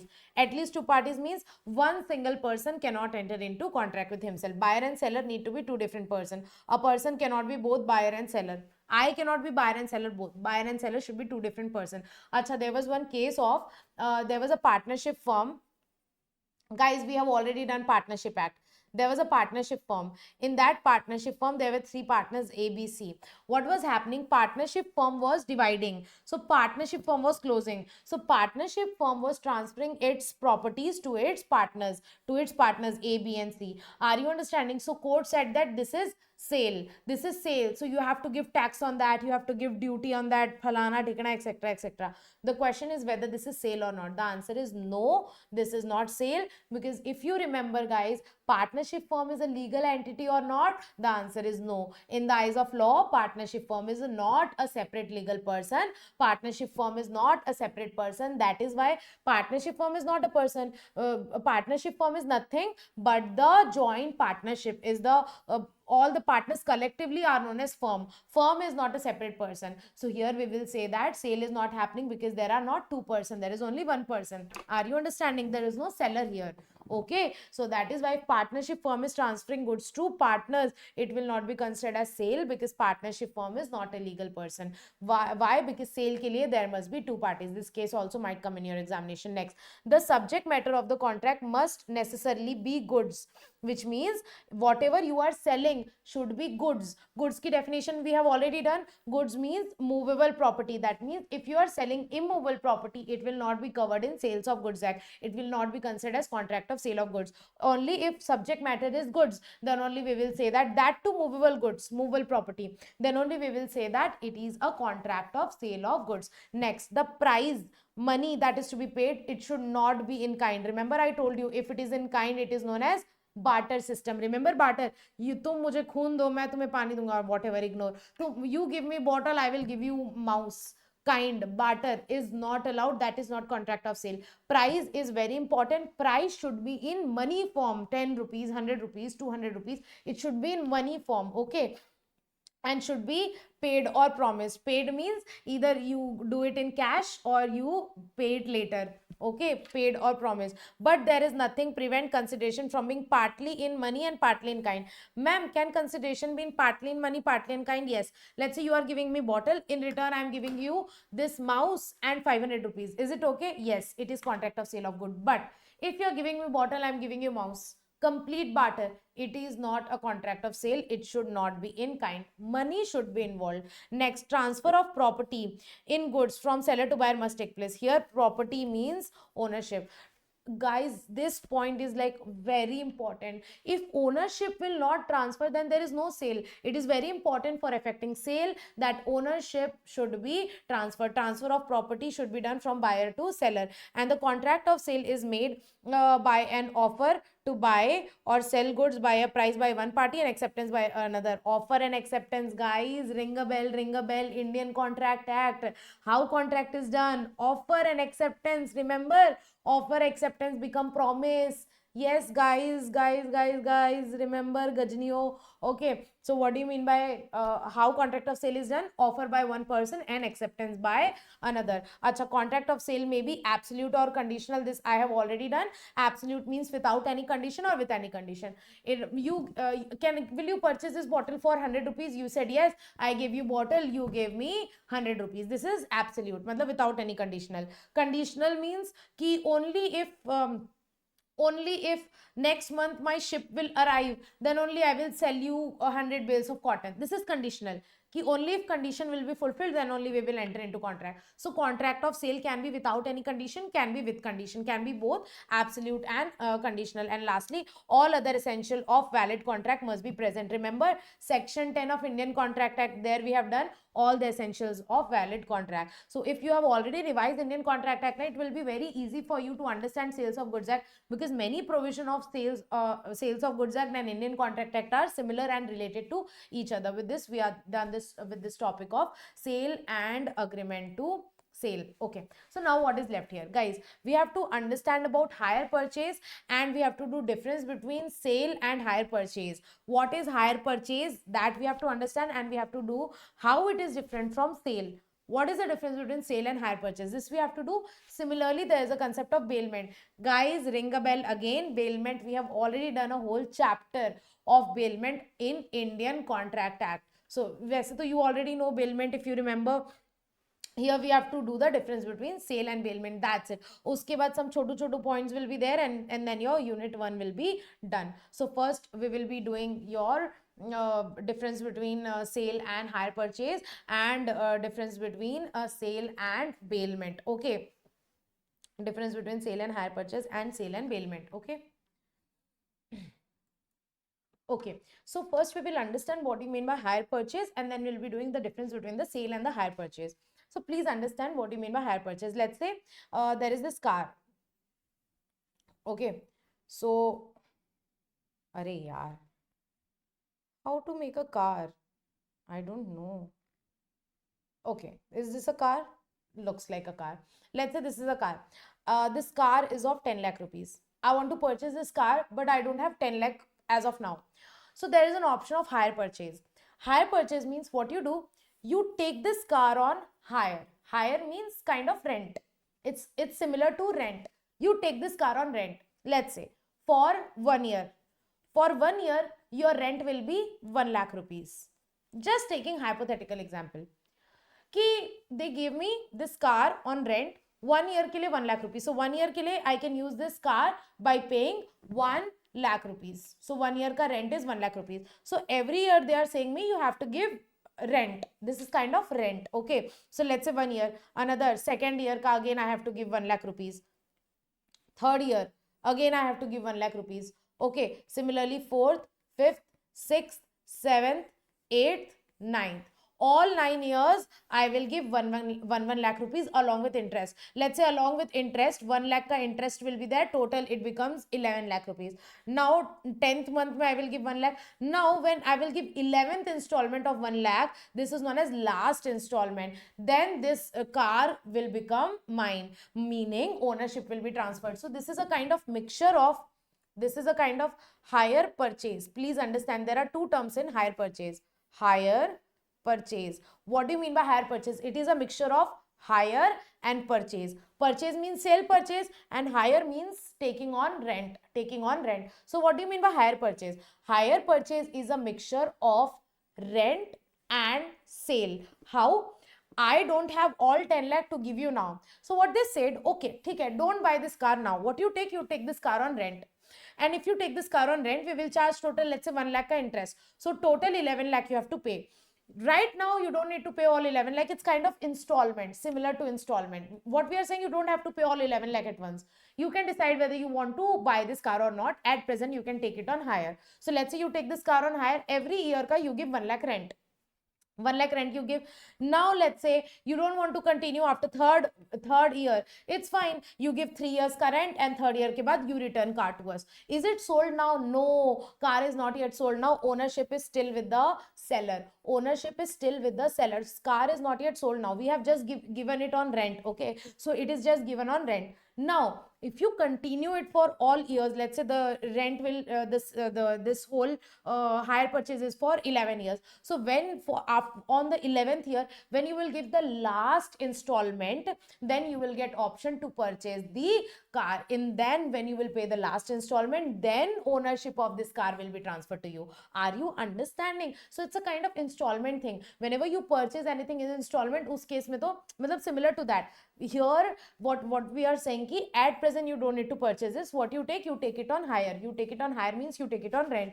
You use it, and if you want to use it for 2 years, it's fine. You don't need to give all 11 lakh. You can give just 2 years current. But hire purchase में the main thing is कि right now we have taken it on hire, but every year का rent देने के बाद when we will give last installment 11th year में we will give, that time I will get option to take the ownership. If I will pay the last installment, then ownership of this car will be given to me. Then I will become the owner of this car. So now finally car is sold to me. This concept is known as hire purchase. Please understand, hire purchase is not regulated by Sales of Goods Act, because hire purchase is different from sale. Hire purchase is a mixture of hire and purchase. There is a rent wala element also. That is why it is not covered under Sales of Goods Act. Hire purchase के लिए separate act is made by Parliament, which is known as Hire Purchase Act. Please come to the material. Let's read it from the book. What do you mean by hire purchase? See, contract of sale looks similar to contract of hire purchase, but there is some difference between hire purchase and sale.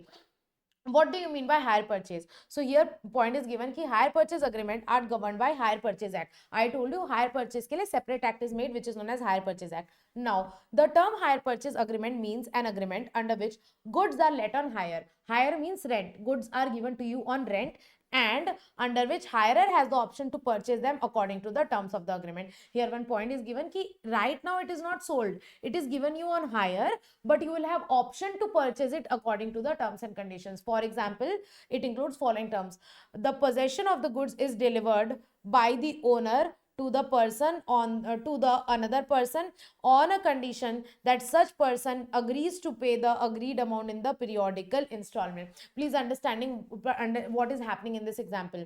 Let's say Mr. A. Mr. A is the hire purchaser. Hire purchaser. That means he has taken a car on hire purchase.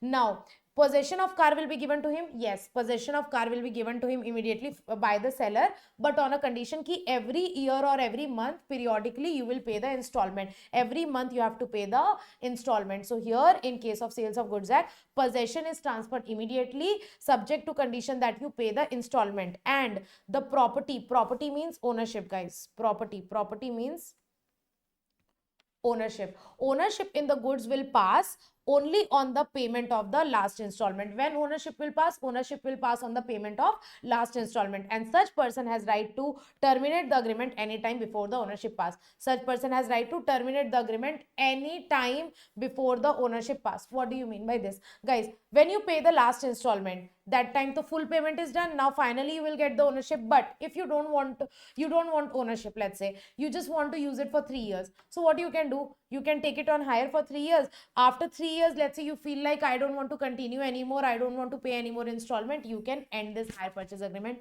here only. You can end this hire purchase agreement any time, but before the ownership pass. Once you pay the last installment, ownership is passed. Now you have already become the owner of that. Now you cannot terminate it. So you can terminate the agreement anytime before the ownership passes. This is all about hire purchase. Now if you have already understood hire purchase, then there are some difference between sale and hire purchase given. Guys, if this kind of difference between comes in examination, then try to write in the same tabular format only, one column of basis of difference and then sale and then hire purchase. Okay, so let's do the difference between sale and hire purchase. Now please understand, sale के case में property is transferred immediately. Sale में तो immediately ownership is transferred, but hire purchase में property will be transferred upon the payment of last instalment. When property will transferred last instalment, but sale के case में property will transfer immediately. अच्छा, sale के case में who will have the position अच्छा, what is the position of the party? The position of the buyer is that of the owner. Buyer will become the owner kya? Yes. Why? Because sale ke case mein already sale has happened, already ownership is transferred, so buyer will become the owner. But in this case, if you are the hirer only, You are the hirer. Your position is that of the bailee until you pay the last installment. You are not the owner. If I have taken this car on hire purchase, am I the owner? No, I have just taken it on hire. Hire means rent.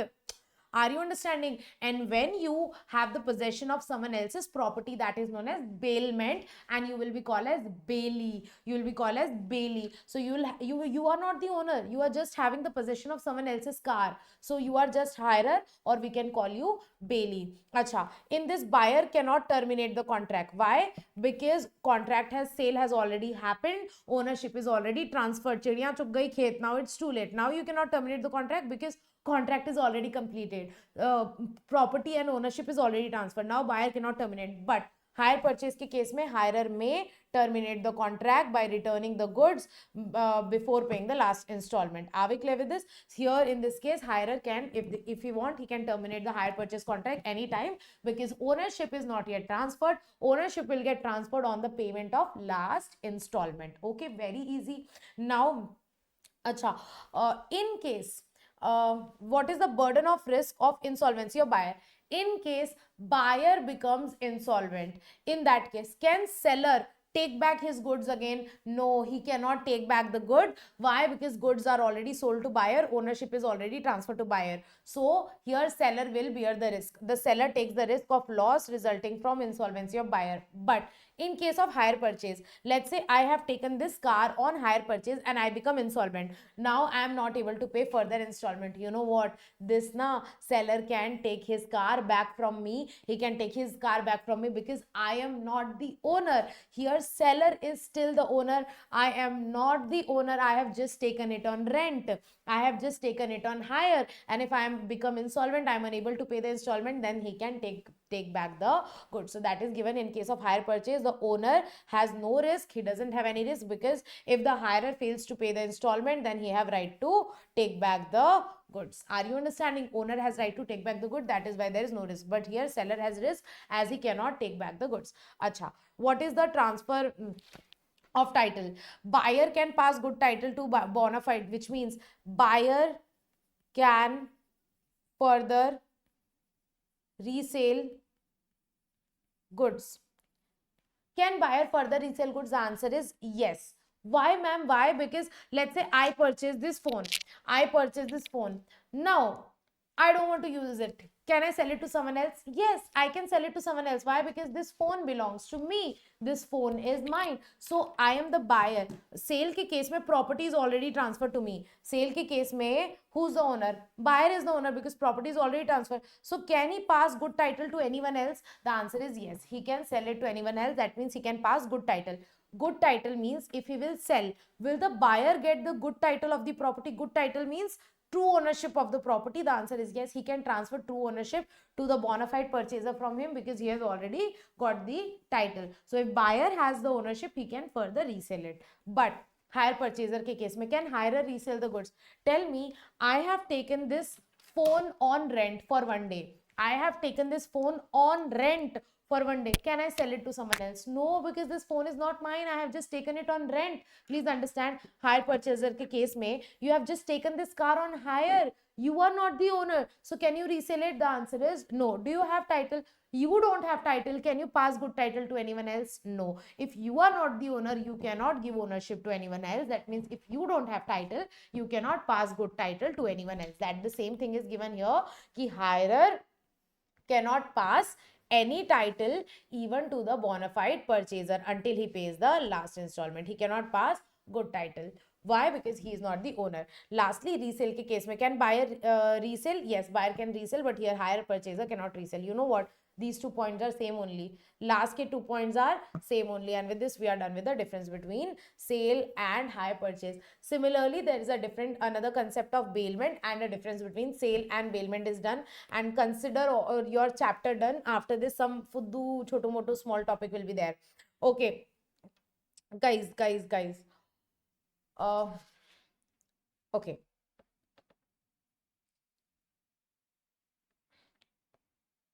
Sale and bailment. Guys, what do you mean by bailment?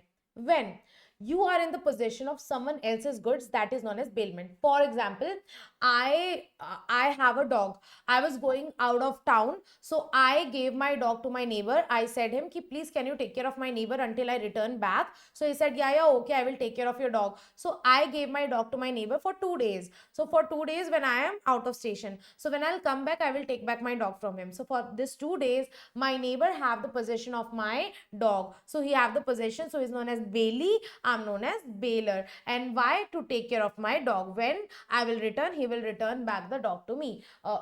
He will return back the dog to me. Yes. So in this case, this is known as bailment. Bailment means when your property is given to someone else, but for some purpose, after completion of that purpose, they will return your goods back to you. Are we clear with this? Remember, contract of bailment we have done in very detail in Indian Contract Act. Okay. Now please come here. There is a difference between sale and bailment is given. What is the difference between sale and bailment? In case of sale, the property is transferred immediately from seller to buyer. Of course, sale के case में property is transferred. Yes, property means ownership. Sale में तो ownership is transferred, but bailment में ownership is transferred. No, I gave my dog to my neighbor for 2 days until I return back. Does it mean that ownership of my dog is transferred to my neighbor? No, in this only possession is transferred. Ownership is not transferred in case of bailment. Okay, so there is no only transfer of possession, but you can write here ownership is not transferred. You can write here, in case of bailment, ownership is not transferred. There is only transfer of possession. Ownership is not transferred in case of bailment. Next. Acha. Do you have to return the goods? No, return of the goods is not possible. It's yours. Now you don't have to return it, but bailee have to return the goods to the bailer on the accomplishment of the purpose. Very easy and common difference is given here. Sale ke case mein, I purchased this phone. I paid 60,000 for this phone and I purchased this phone. Do I have to return this phone? The answer is no. I purchased it. Sale ke case mein, now it's mine. Now I don't have to return this phone. But bailment ke case mein, I gave my dog for 2 days to my neighbor. When I will return back, he has to return my dog. Yes, bailment ke case mein, bailee has to return the goods to the bailer after accomplishment of the purpose.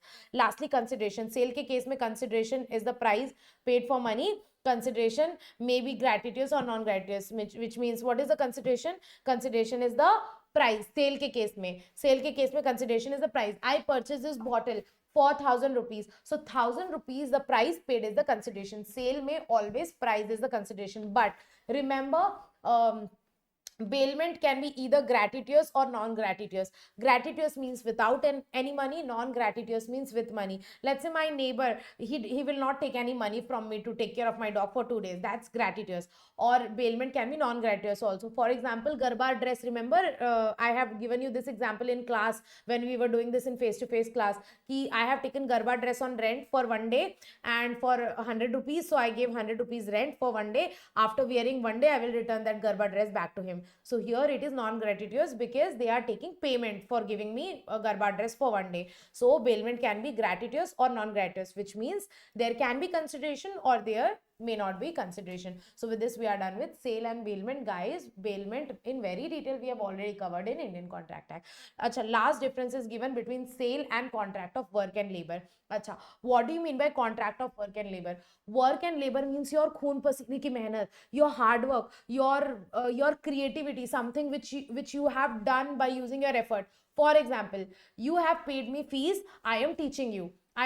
This is work and labor. Is it sale? No, this is not sale. This is contract of work and labor. Why? Because I'm not giving you any goods. I'm teaching you. This is efforts wala work. Are you understanding? So I'm giving you knowledge. So this is contract of work and labor where I'm not giving you any goods, but I'm giving you some service. Rather, you can say I'm not giving you any goods. Rather, you can say I'm giving you some service. For example,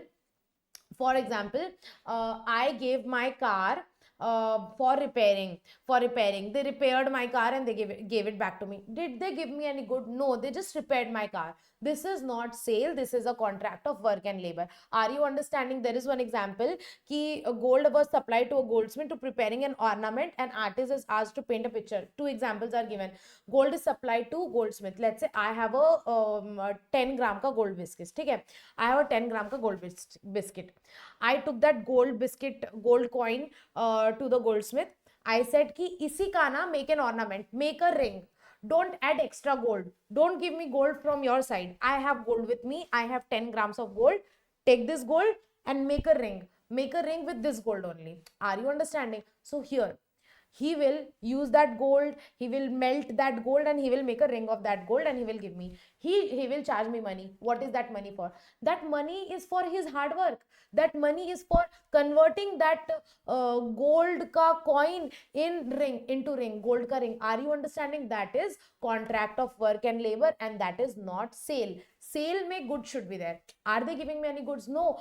Gold to I have given now only I have given gold, and that they are making ornament and giving me. So this is example of contract of work and labor. Example, gold supplied to goldsmith for preparing ornament. Example, art, painting a picture. I asked an artist to paint a picture. He's painting a picture for me. That is a contract of work and labor. Okay, so basic substance of contract of work and labor is still skill and labor. Anything which requires skill. Teaching is a skill. I am teaching you this topic. Are you understanding, guys? I'm teaching you. So it is known as contract of work and labor. Okay, so contract of sale is the one in which goods are sold or to be sold for a price. But where no goods are sold, there is only doing some labor. That is contract of work and labor. See, sale means you are selling any goods. You are selling phone, bottle, yes, mouse, keyboard, computer, etc, etc. That is sale. Sale mein goods are involved. But when you are rendering some work of labor, you are giving some efforts. For example, teaching. I'm just doing some labor work here. I'm not giving you any goods. This is known as contract of work and labor. I hope you have understood the difference between sale and contract of work and labor. And with this, we are successfully done with all the difference between. We have done so many difference between. We have done difference between sale and agreement to sale. We have done difference between sale and hire purchase. We have done difference between sale and bailment, and lastly, sale and contract of work and labor. Guys, if you find difficulty in any topic, please, you can telegram me and you can ask me. You can telegram me and you can ask me any doubt if you have. I'm not very active over WhatsApp or Instagram. Please do telegram me, and if you have any doubt, you can ask me over telegram. I will surely in a day or two I will reply to all your doubts. So while going through this lectures, if you face any difficulty, you can contact me over telegram anytime. Okay, will surely clear all your doubts. So with this, we are done with it. I'm hoping that sales of goods act will be super easy for you. If you want, you can watch this lecture multiple times in 2x. I don't think you will need to watch this twice. Even if you watch this lecture just once, it will be sufficient for you. Acha, keep watching this unlisted playlist. I will be uploading all the units of sales of goods act, negotiable instrument act in this playlist. I'll keep on uploading every day. Please do check this unlisted playlist. In this unlisted playlist, which I have shared the link in the WhatsApp group. WhatsApp group mein I have shared the link of the playlist. Through that link, in that playlist, you will find all the remaining videos there only. All the remaining videos of the remaining topic you will find there only. Guys, Indian Contract Act, Partnership ke notes, Sales of Goods Act. These three lessons ke Contract Act, Sales of Goods Act and Partnership ke notes, I have already shared the drive link in the WhatsApp group. I've shared it to Shilpa ma'am. Shilpa ma'am has shared it in the WhatsApp group. In the WhatsApp group, she has shared notes ka link. You can get the drive link. In that drive, you can find all the notes, Contract Act ke notes, Partnership ke notes, Sales of Goods Act ke notes. Apart from that, I have already added past year question paper there and revision test paper. So if you want to practice more questions and you want to practice answer writing, then you can go through those past exam question answer and you can go through the revision test paper. That will be very helpful for your practice. Please go through the past exam question and revision test paper that is given in the drive link. Okay, now let's continue further. We are done with all the difference between. Now, some very easy topic. Now the rest of the topic of this chapter are very fuddu, very easy, super easy. Let's do it one by one. Now section number 5. Section number 5 talks about how contract of sale can be made. Section number 5 subsection 1 says that offer and acceptance to buy and sell and delivery and payment may be made either immediately or in installment or future. How contract of sale is made? Of course, like a normal contract, one person will give offer, another person will accept the offer. For example, I went to a shop. I said, Anna, give me 1 liter oil. He gave me 1 liter oil. I gave him 100 rupees. Done. What is there? I gave offer to Anna. I gave offer. Anna give me one liter oil, and he said, "Ha, okay." So he accepted. So how contract of sale is happened? By offer and acceptance. Acha, how payment can be done?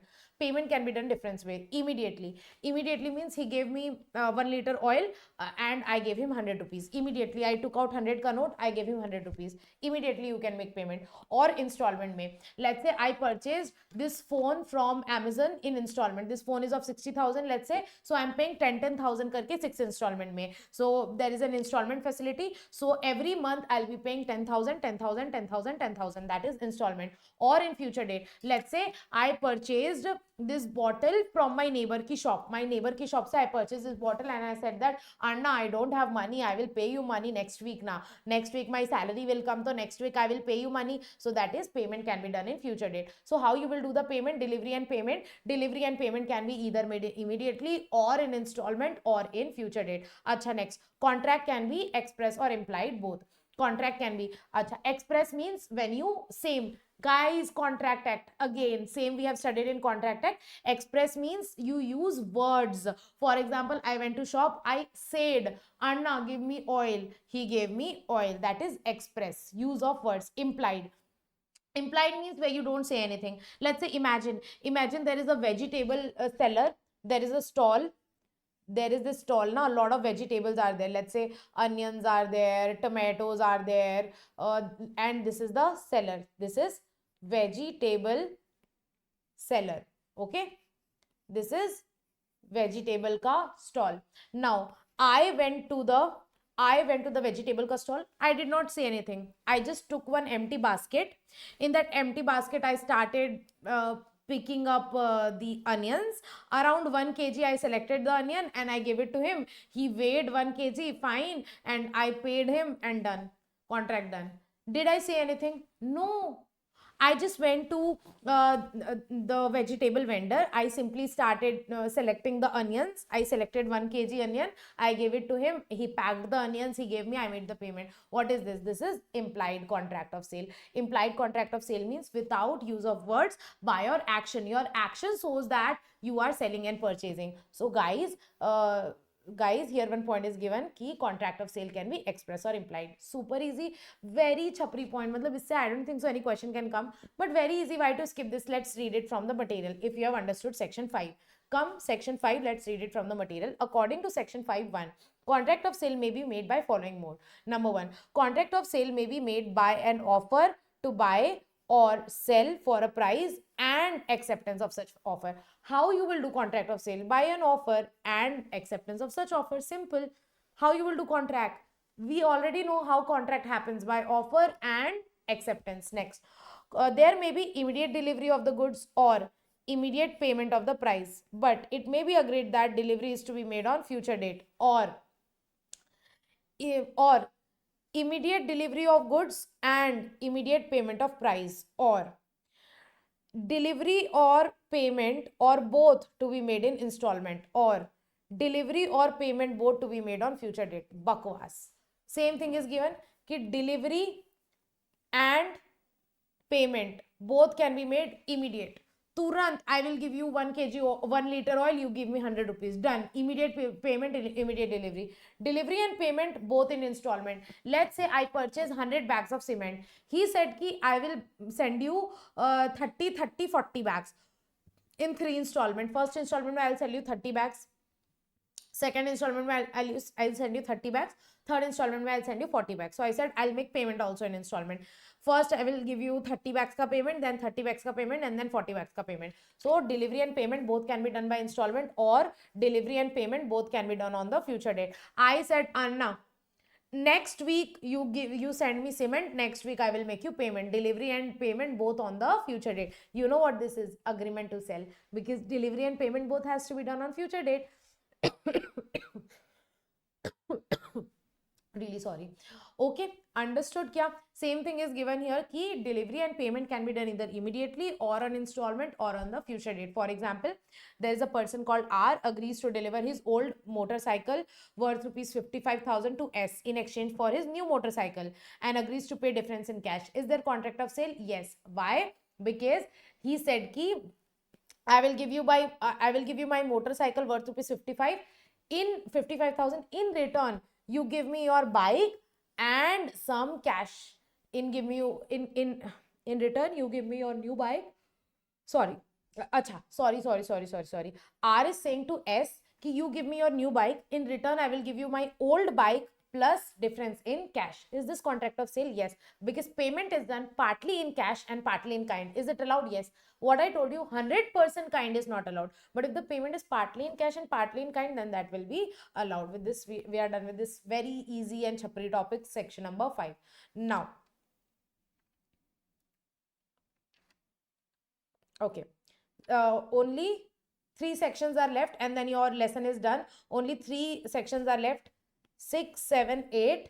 Acha, 3 topics you can say. 6, 7, 8 section belongs to one topic, and then section 9 very easy. Section 10 very easy.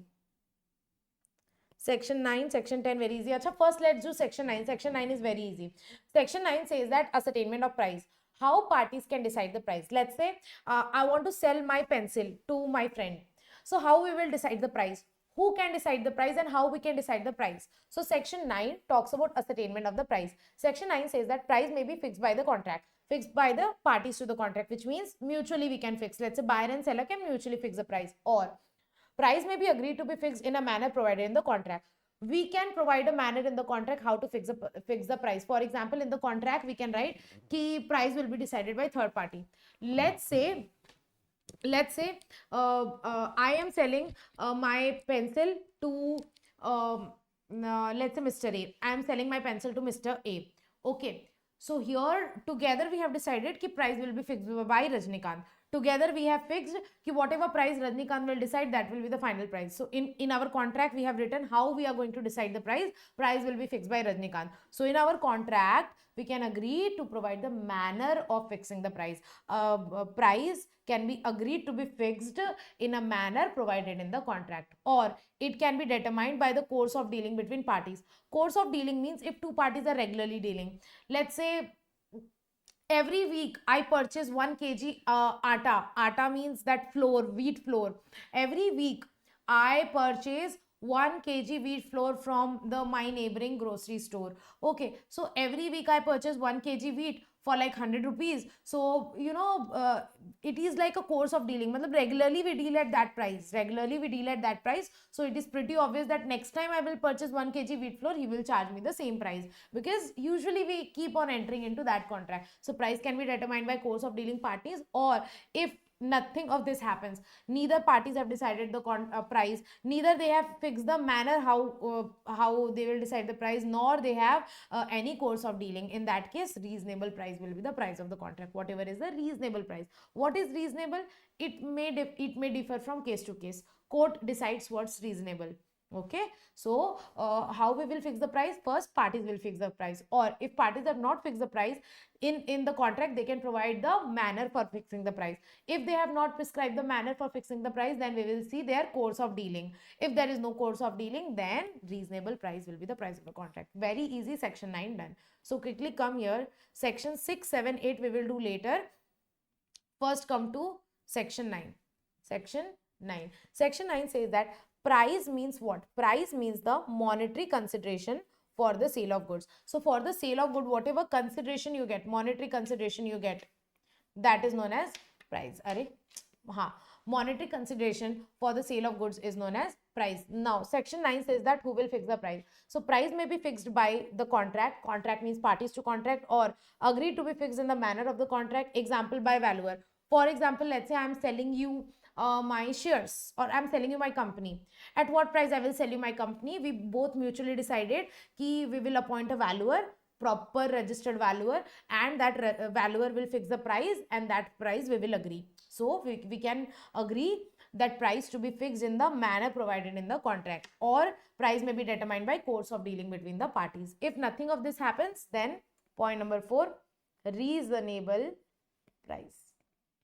Easy. Done. Section 9. Super easy. Now section 10 is also very easy. Section 9 done. Let's do last section, section 10.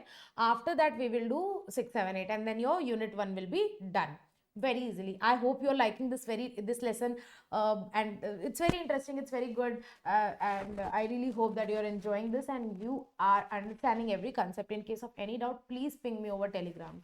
Okay.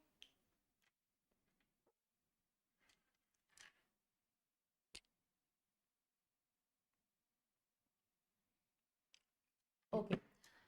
Now,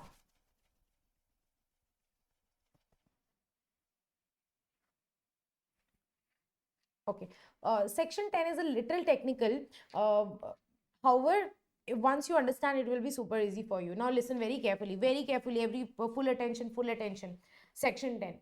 Section 10 says that if in an agreement to sale, we have decided that valuation will be done by third party.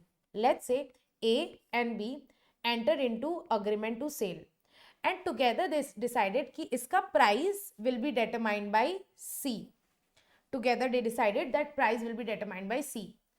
And if C does not fix the price, then agreement to sale will become void. Why? Because together they decided that price will be fixed by C. If C denies or C does not fix the price, then that contract will come to an end, that sale will not be effective, and that agreement to sale will become void. So here one simple point is given कि if in an agreement to sale, valuation is to be done by third party, and third party does the valuation, or cannot make the does not make the valuation, or fails to make the valuation, in that case agreement to sale will become void. But there are two exceptions where agreement to sale will still be valid, it will not become void. Generally, if third party does not make the valuation, then agreement will become void, but it will not become void in these two situations. Which two situations? Number 1, if goods is received and appropriated by the buyer, then he will pay the reasonable price. Here one point is given. Ki, let's say A has already given that goods to B. Let's say A has supplied 100 bags of rice, good quality rice. A has supplied 100 bags of good quality rice to B. Okay. Now, together they decided कि rice ka price will be fixed by Mr. C. But C does not fix the price, then this contract will become void. But wait, what happened? This rice were already delivered to B, and B already used all this rice. Let's say he was doing some big party, organizing a big party, and in that big party, all these 100 bags of rice were cooked already, used, eaten by public. So now, can he return the rice? No. Now, so how is it possible to make this contract void? Because these goods are already received and used by the buyer. So now it's not possible to return that. How will you return that rice? People have already eaten it. Are you understanding? So now it's not possible to return it. So obviously agreement cannot become void. So in this case, B will pay whatever is the reasonable price. B will pay the reasonable price of the rice to the buyer. Whatever is the general market rate of the good quality rice, he will pay the reasonable price to the seller. Are we clear with this? So if valuation has to be done by third party, but third party does not do the valuation, then agreement will become void. But agreement will not become void if the goods are already received and appropriated by buyer. He will pay the reasonable price. Appropriated means used by the buyer. If goods are already received and used by the buyer, then agreement will be valid. Agreement ATS will be valid, and then buyer will pay the reasonable price. Or second case, if the third party is prevented from making valuation by either buyer or seller, then agreed party can claim compensation. Here one point is given कि जानबूझ के means knowingly, with the malified intention, either buyer or seller, they prevented Mr. C to do valuation. Mr. C was about to do valuation of the goods, but He was not able to do so because he was prevented by either buyer or seller. Either buyer or seller prevented this third party from doing the valuation, then the other party can claim compensation. For example, if A knowingly, janbujke, knowingly with the malified intention, if A prevented C from doing the valuation, then B can claim compensation from him. Or if B prevented Mr. C to do the valuation, then A can claim compensation from B. In that case, agreement will be valid. That means they can claim compensation from each other. If the third party is prevented from making valuation by either buyer or seller, then the aggrieved party can claim compensation. So I am hoping with this we are done with section 10, last section. Ki if agreement valuation has to be done by third party, price has to be determined by third party, and third party does not make the valuation, then contract will be void. But in two cases, contract will not be void. If it is already used by the buyer, then it will not be void. He will pay the reasonable price. Or if third party was prevented from doing the valuation by either buyer or seller, then the aggrieved party can claim compensation. Done. Section 10. Let's read it from the book. Same, literally ditto, same thing is given here. Same to same, whatever I have given in the notes. Why? Because I know I have prepared this notes from this material only. Okay. So come here, section 10. Section 10 provides that for the determination of the price by the third party. Section 10 says that what if the price is to be determined by third party? Then where there is agreement to sell goods on the term that price is to be fixed by third party. If you have done agreement by saying that price will be fixed by third party, and he has either does not or cannot make the validation, then agreement will be void. Simple one thing is given ki in your agreement to sale, you have said that price will be fixed by third party, but he is not able to do so. He does not do the valuation, then the agreement will become void. This much is clear, but two exceptions are given in which agreement will be valid. Number one, if the third party is prevented by default or by the default of either party means buyer or seller, where the third party is prevented by buyer or seller from fixing the price, then the party at fault will be liable to compensate the other party who is not at fault. Meaning, defaulting party has to compensate the aggrieved party. Party at fault means defaulting party, and the other party who is not at fault means aggrieved party. Aggrieved party. Done. Second exception, however, if the buyer has already received and appropriated the goods, appropriated means used, he has already received and used the goods, then he may pay the reasonable price. Same ditto, same copy paste. So trust me, while first reading na, you can read it from the material. Second and third revision na, you can do it only from notes, because everything is covered in the notes. Only difference between is not given here. Difference between you can do from the material. Okay. Now example number 22. P is having two bikes, let's say. He agrees to sell both the bikes to S at the price fixed by Q. So here P agreed to sell his two bikes. Let's say this is bike. I don't know, is it looking like bike or not? It is looking like mosquito. But assume it is two bike. P agreed to sell his two bike to S at a price fixed by Q. Price fixed by Q. Okay. So here P agreed to sell his two bikes to S at a price fixed by Q. Now he gives the delivery of one bike immediately. One bike delivery immediately he has given. Q refuses to fix the price later. Q refuses to fix the price. Q said ki I will not fix the price. As such, P asked S to return the bike already delivered, while S claims for the delivery of the second bike too. In this case, buyer S shall pay the reasonable price for the bike already taken, and second bike ke case mein contract will be voided. Here one point is given ki there is a contract of sale between P and S. P agreed to sell his two bike to Mr. S at a price fixed by Q. But what happened now? He already delivered one bike, he already delivered to S, one bike is yet to be delivered. Okay, so one bike ka possession is still with the seller, but one bike ka possession he has already transferred to S. But later on, Q refuses to fix the price. Third party refuses to fix the price, then contract will become void. But one bike so we have already delivered to S, in that case that will be valid. The one bike which we have already delivered to S, uska one bike ka he will pay reasonable price. He will pay reasonable price, and another another bike which he have not yet delivered, for that it will become void, so he is not required to deliver that another bike to S. I hope you are clear with this example.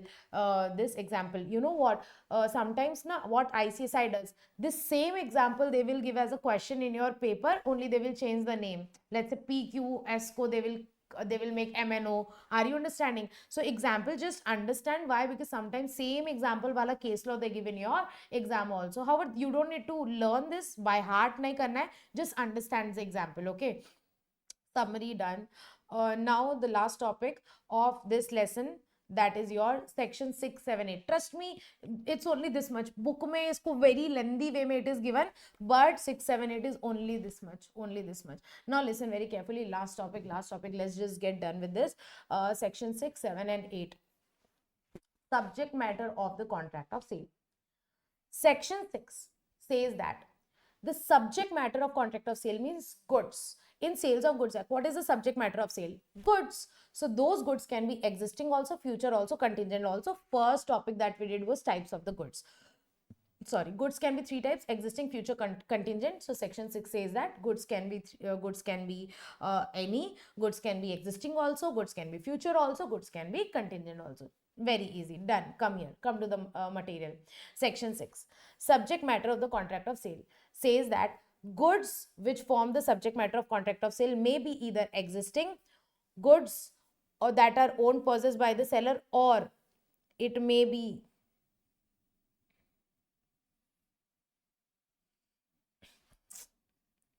existing goods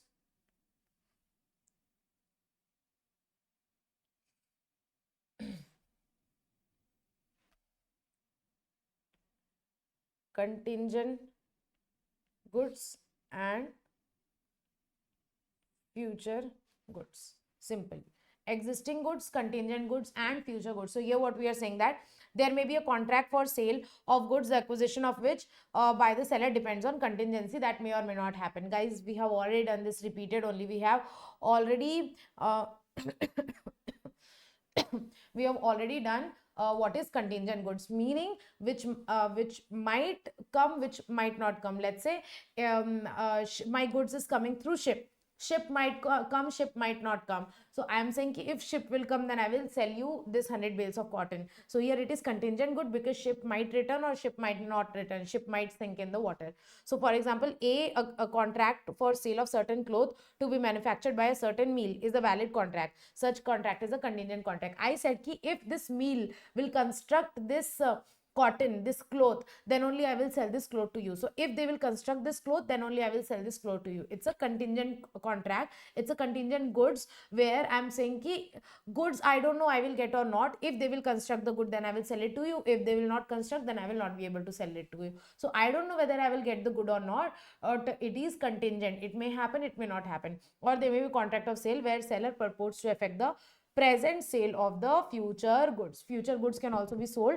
For example, remember that diamond solitaire ring. I went to a jewelry shop. I said ki please manufacture this a ring for me, diamond ring with a big solitaire in between. So this is, they said ki okay ma'am, we will customize it according to you. So this is known as future goods, which is not in existence, but they will acquire it in the future. With this is section 6. Already repeated, guys. We have already done what is existing good, what is contingent good, and future good. We have already done it in the types of goods topic. Now next section, section 7. Section 7 says that what if ma'am goods are perished or damaged before contract of sale?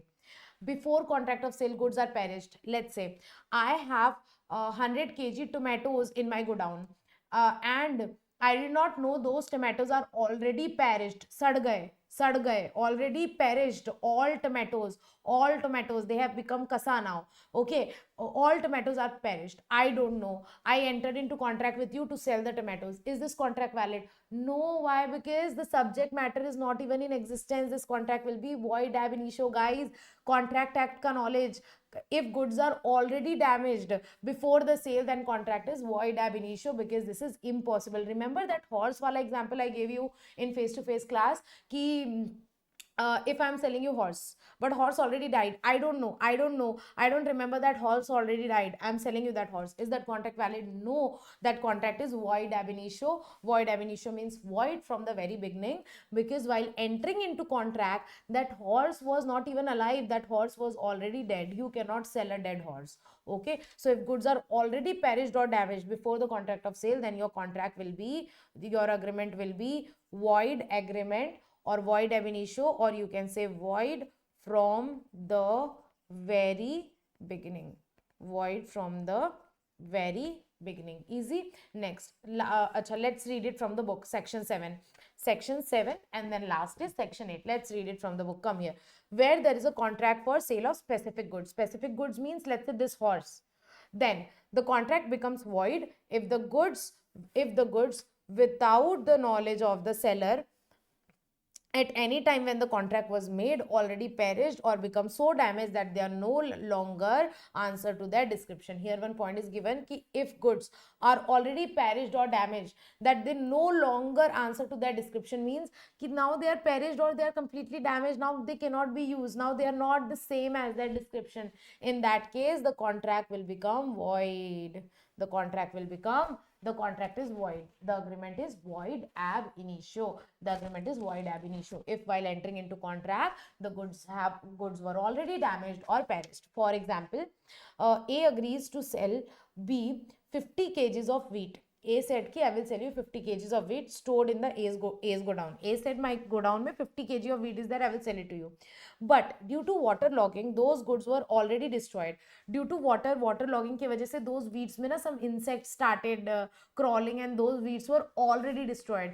Now, is this contract valid? The answer is no, because while entering into contract, those weeds were already perished and damaged. I did not know, seller did not know. So, is this agreement valid? The answer is no. At the time of agreement, neither parties were aware of the fact this agreement is void ab initio. Okay, easy peasy. Last section of the unit. Thank you God. Last section of the unit, section number 8. Section number says that, ma'am, what if goods are perished or damaged after agreement to sale but before sale? After agreement to sale but before sale. Let's take the same wheat wala example. Let's say there is this seller. Now in this seller ke godown mein 100 kg wheat is there. 100 kg wheat is there. Okay. He entered into agreement with buyer. When? On agreement to sale on 1st April.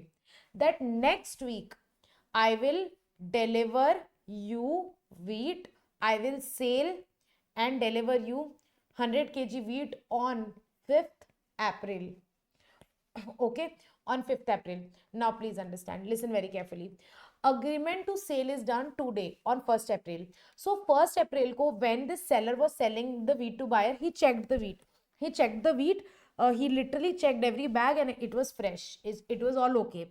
Wheat was all okay. It was all fresh. Everything okay.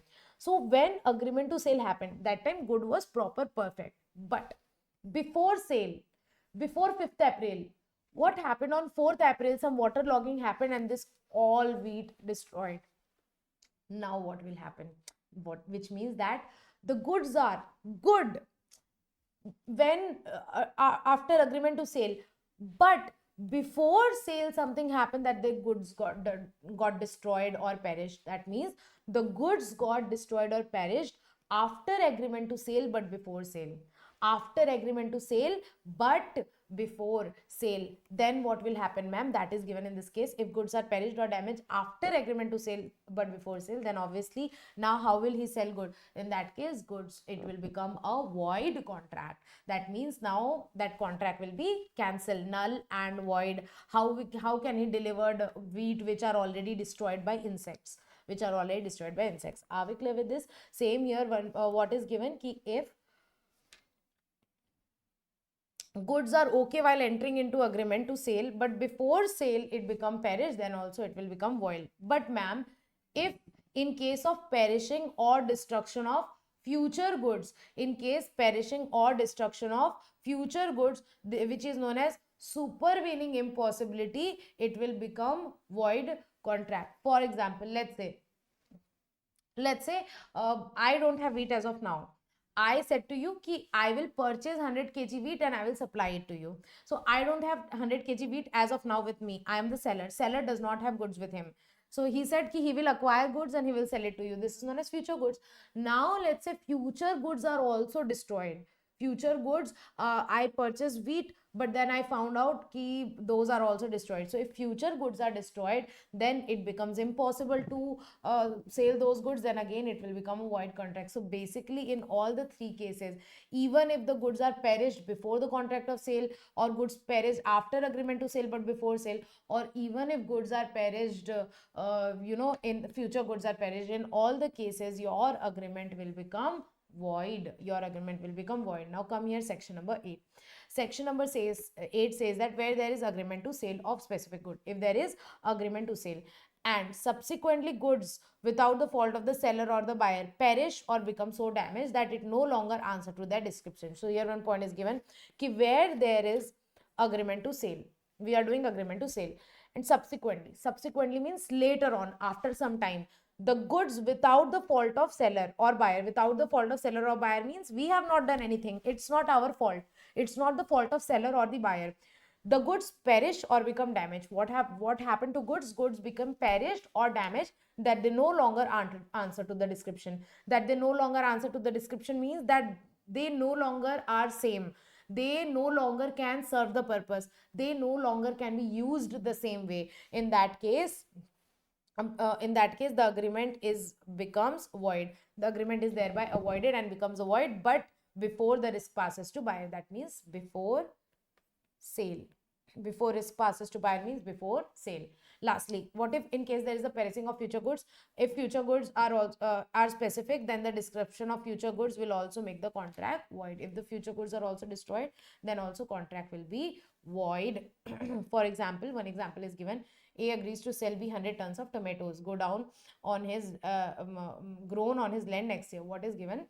A said to B, I have an agricultural land. Next year, I will grow tomatoes. So next year I will grow 100 tons of tomatoes in my land, and that 100 tons of tomatoes that I will grow in my land, I will sell it to you. So are tomatoes already grown? No, they are not now. What I'm saying ki next year whatever tomatoes I will grow in my land, I will sell it to you. So is this future goods? Yes. But what happened? Next year crop failed due to some disease in plant.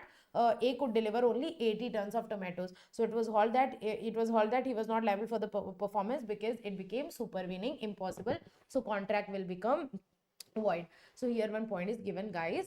I said ki next year I will grow 100 tons of tomatoes, I will sell it to you. This is agreement to sale of the future goods. Now what happened next year, now due to some crop failure and all, I could produce only 80 tons of tomatoes, so I delivered 80 tons of tomatoes to you.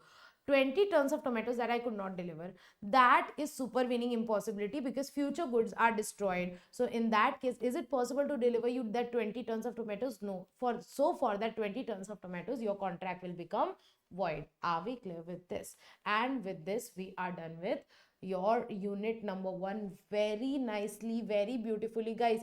Each and every line we have read.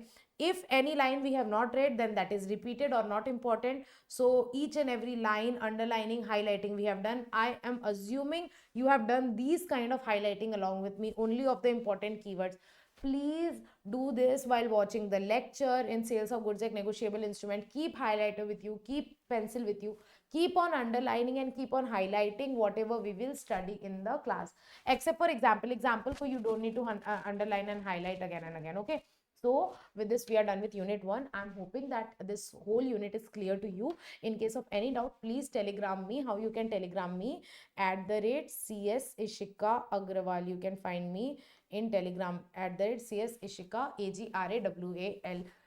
Telegram me, if you will send me the doubt ka photo also, I will immediately in the same day or the next day, I will clear all your doubts. Okay, so I'm hoping that this is beneficial for you, this lecture, and you have understood Sales of Goods Act. So I'll keep on uploading all the units every day. I'll keep on uploading. Please do check the unlisted playlist for the remaining videos. For the remaining videos of SOGA, please check the unlisted playlist of the YouTube, given in the WhatsApp group.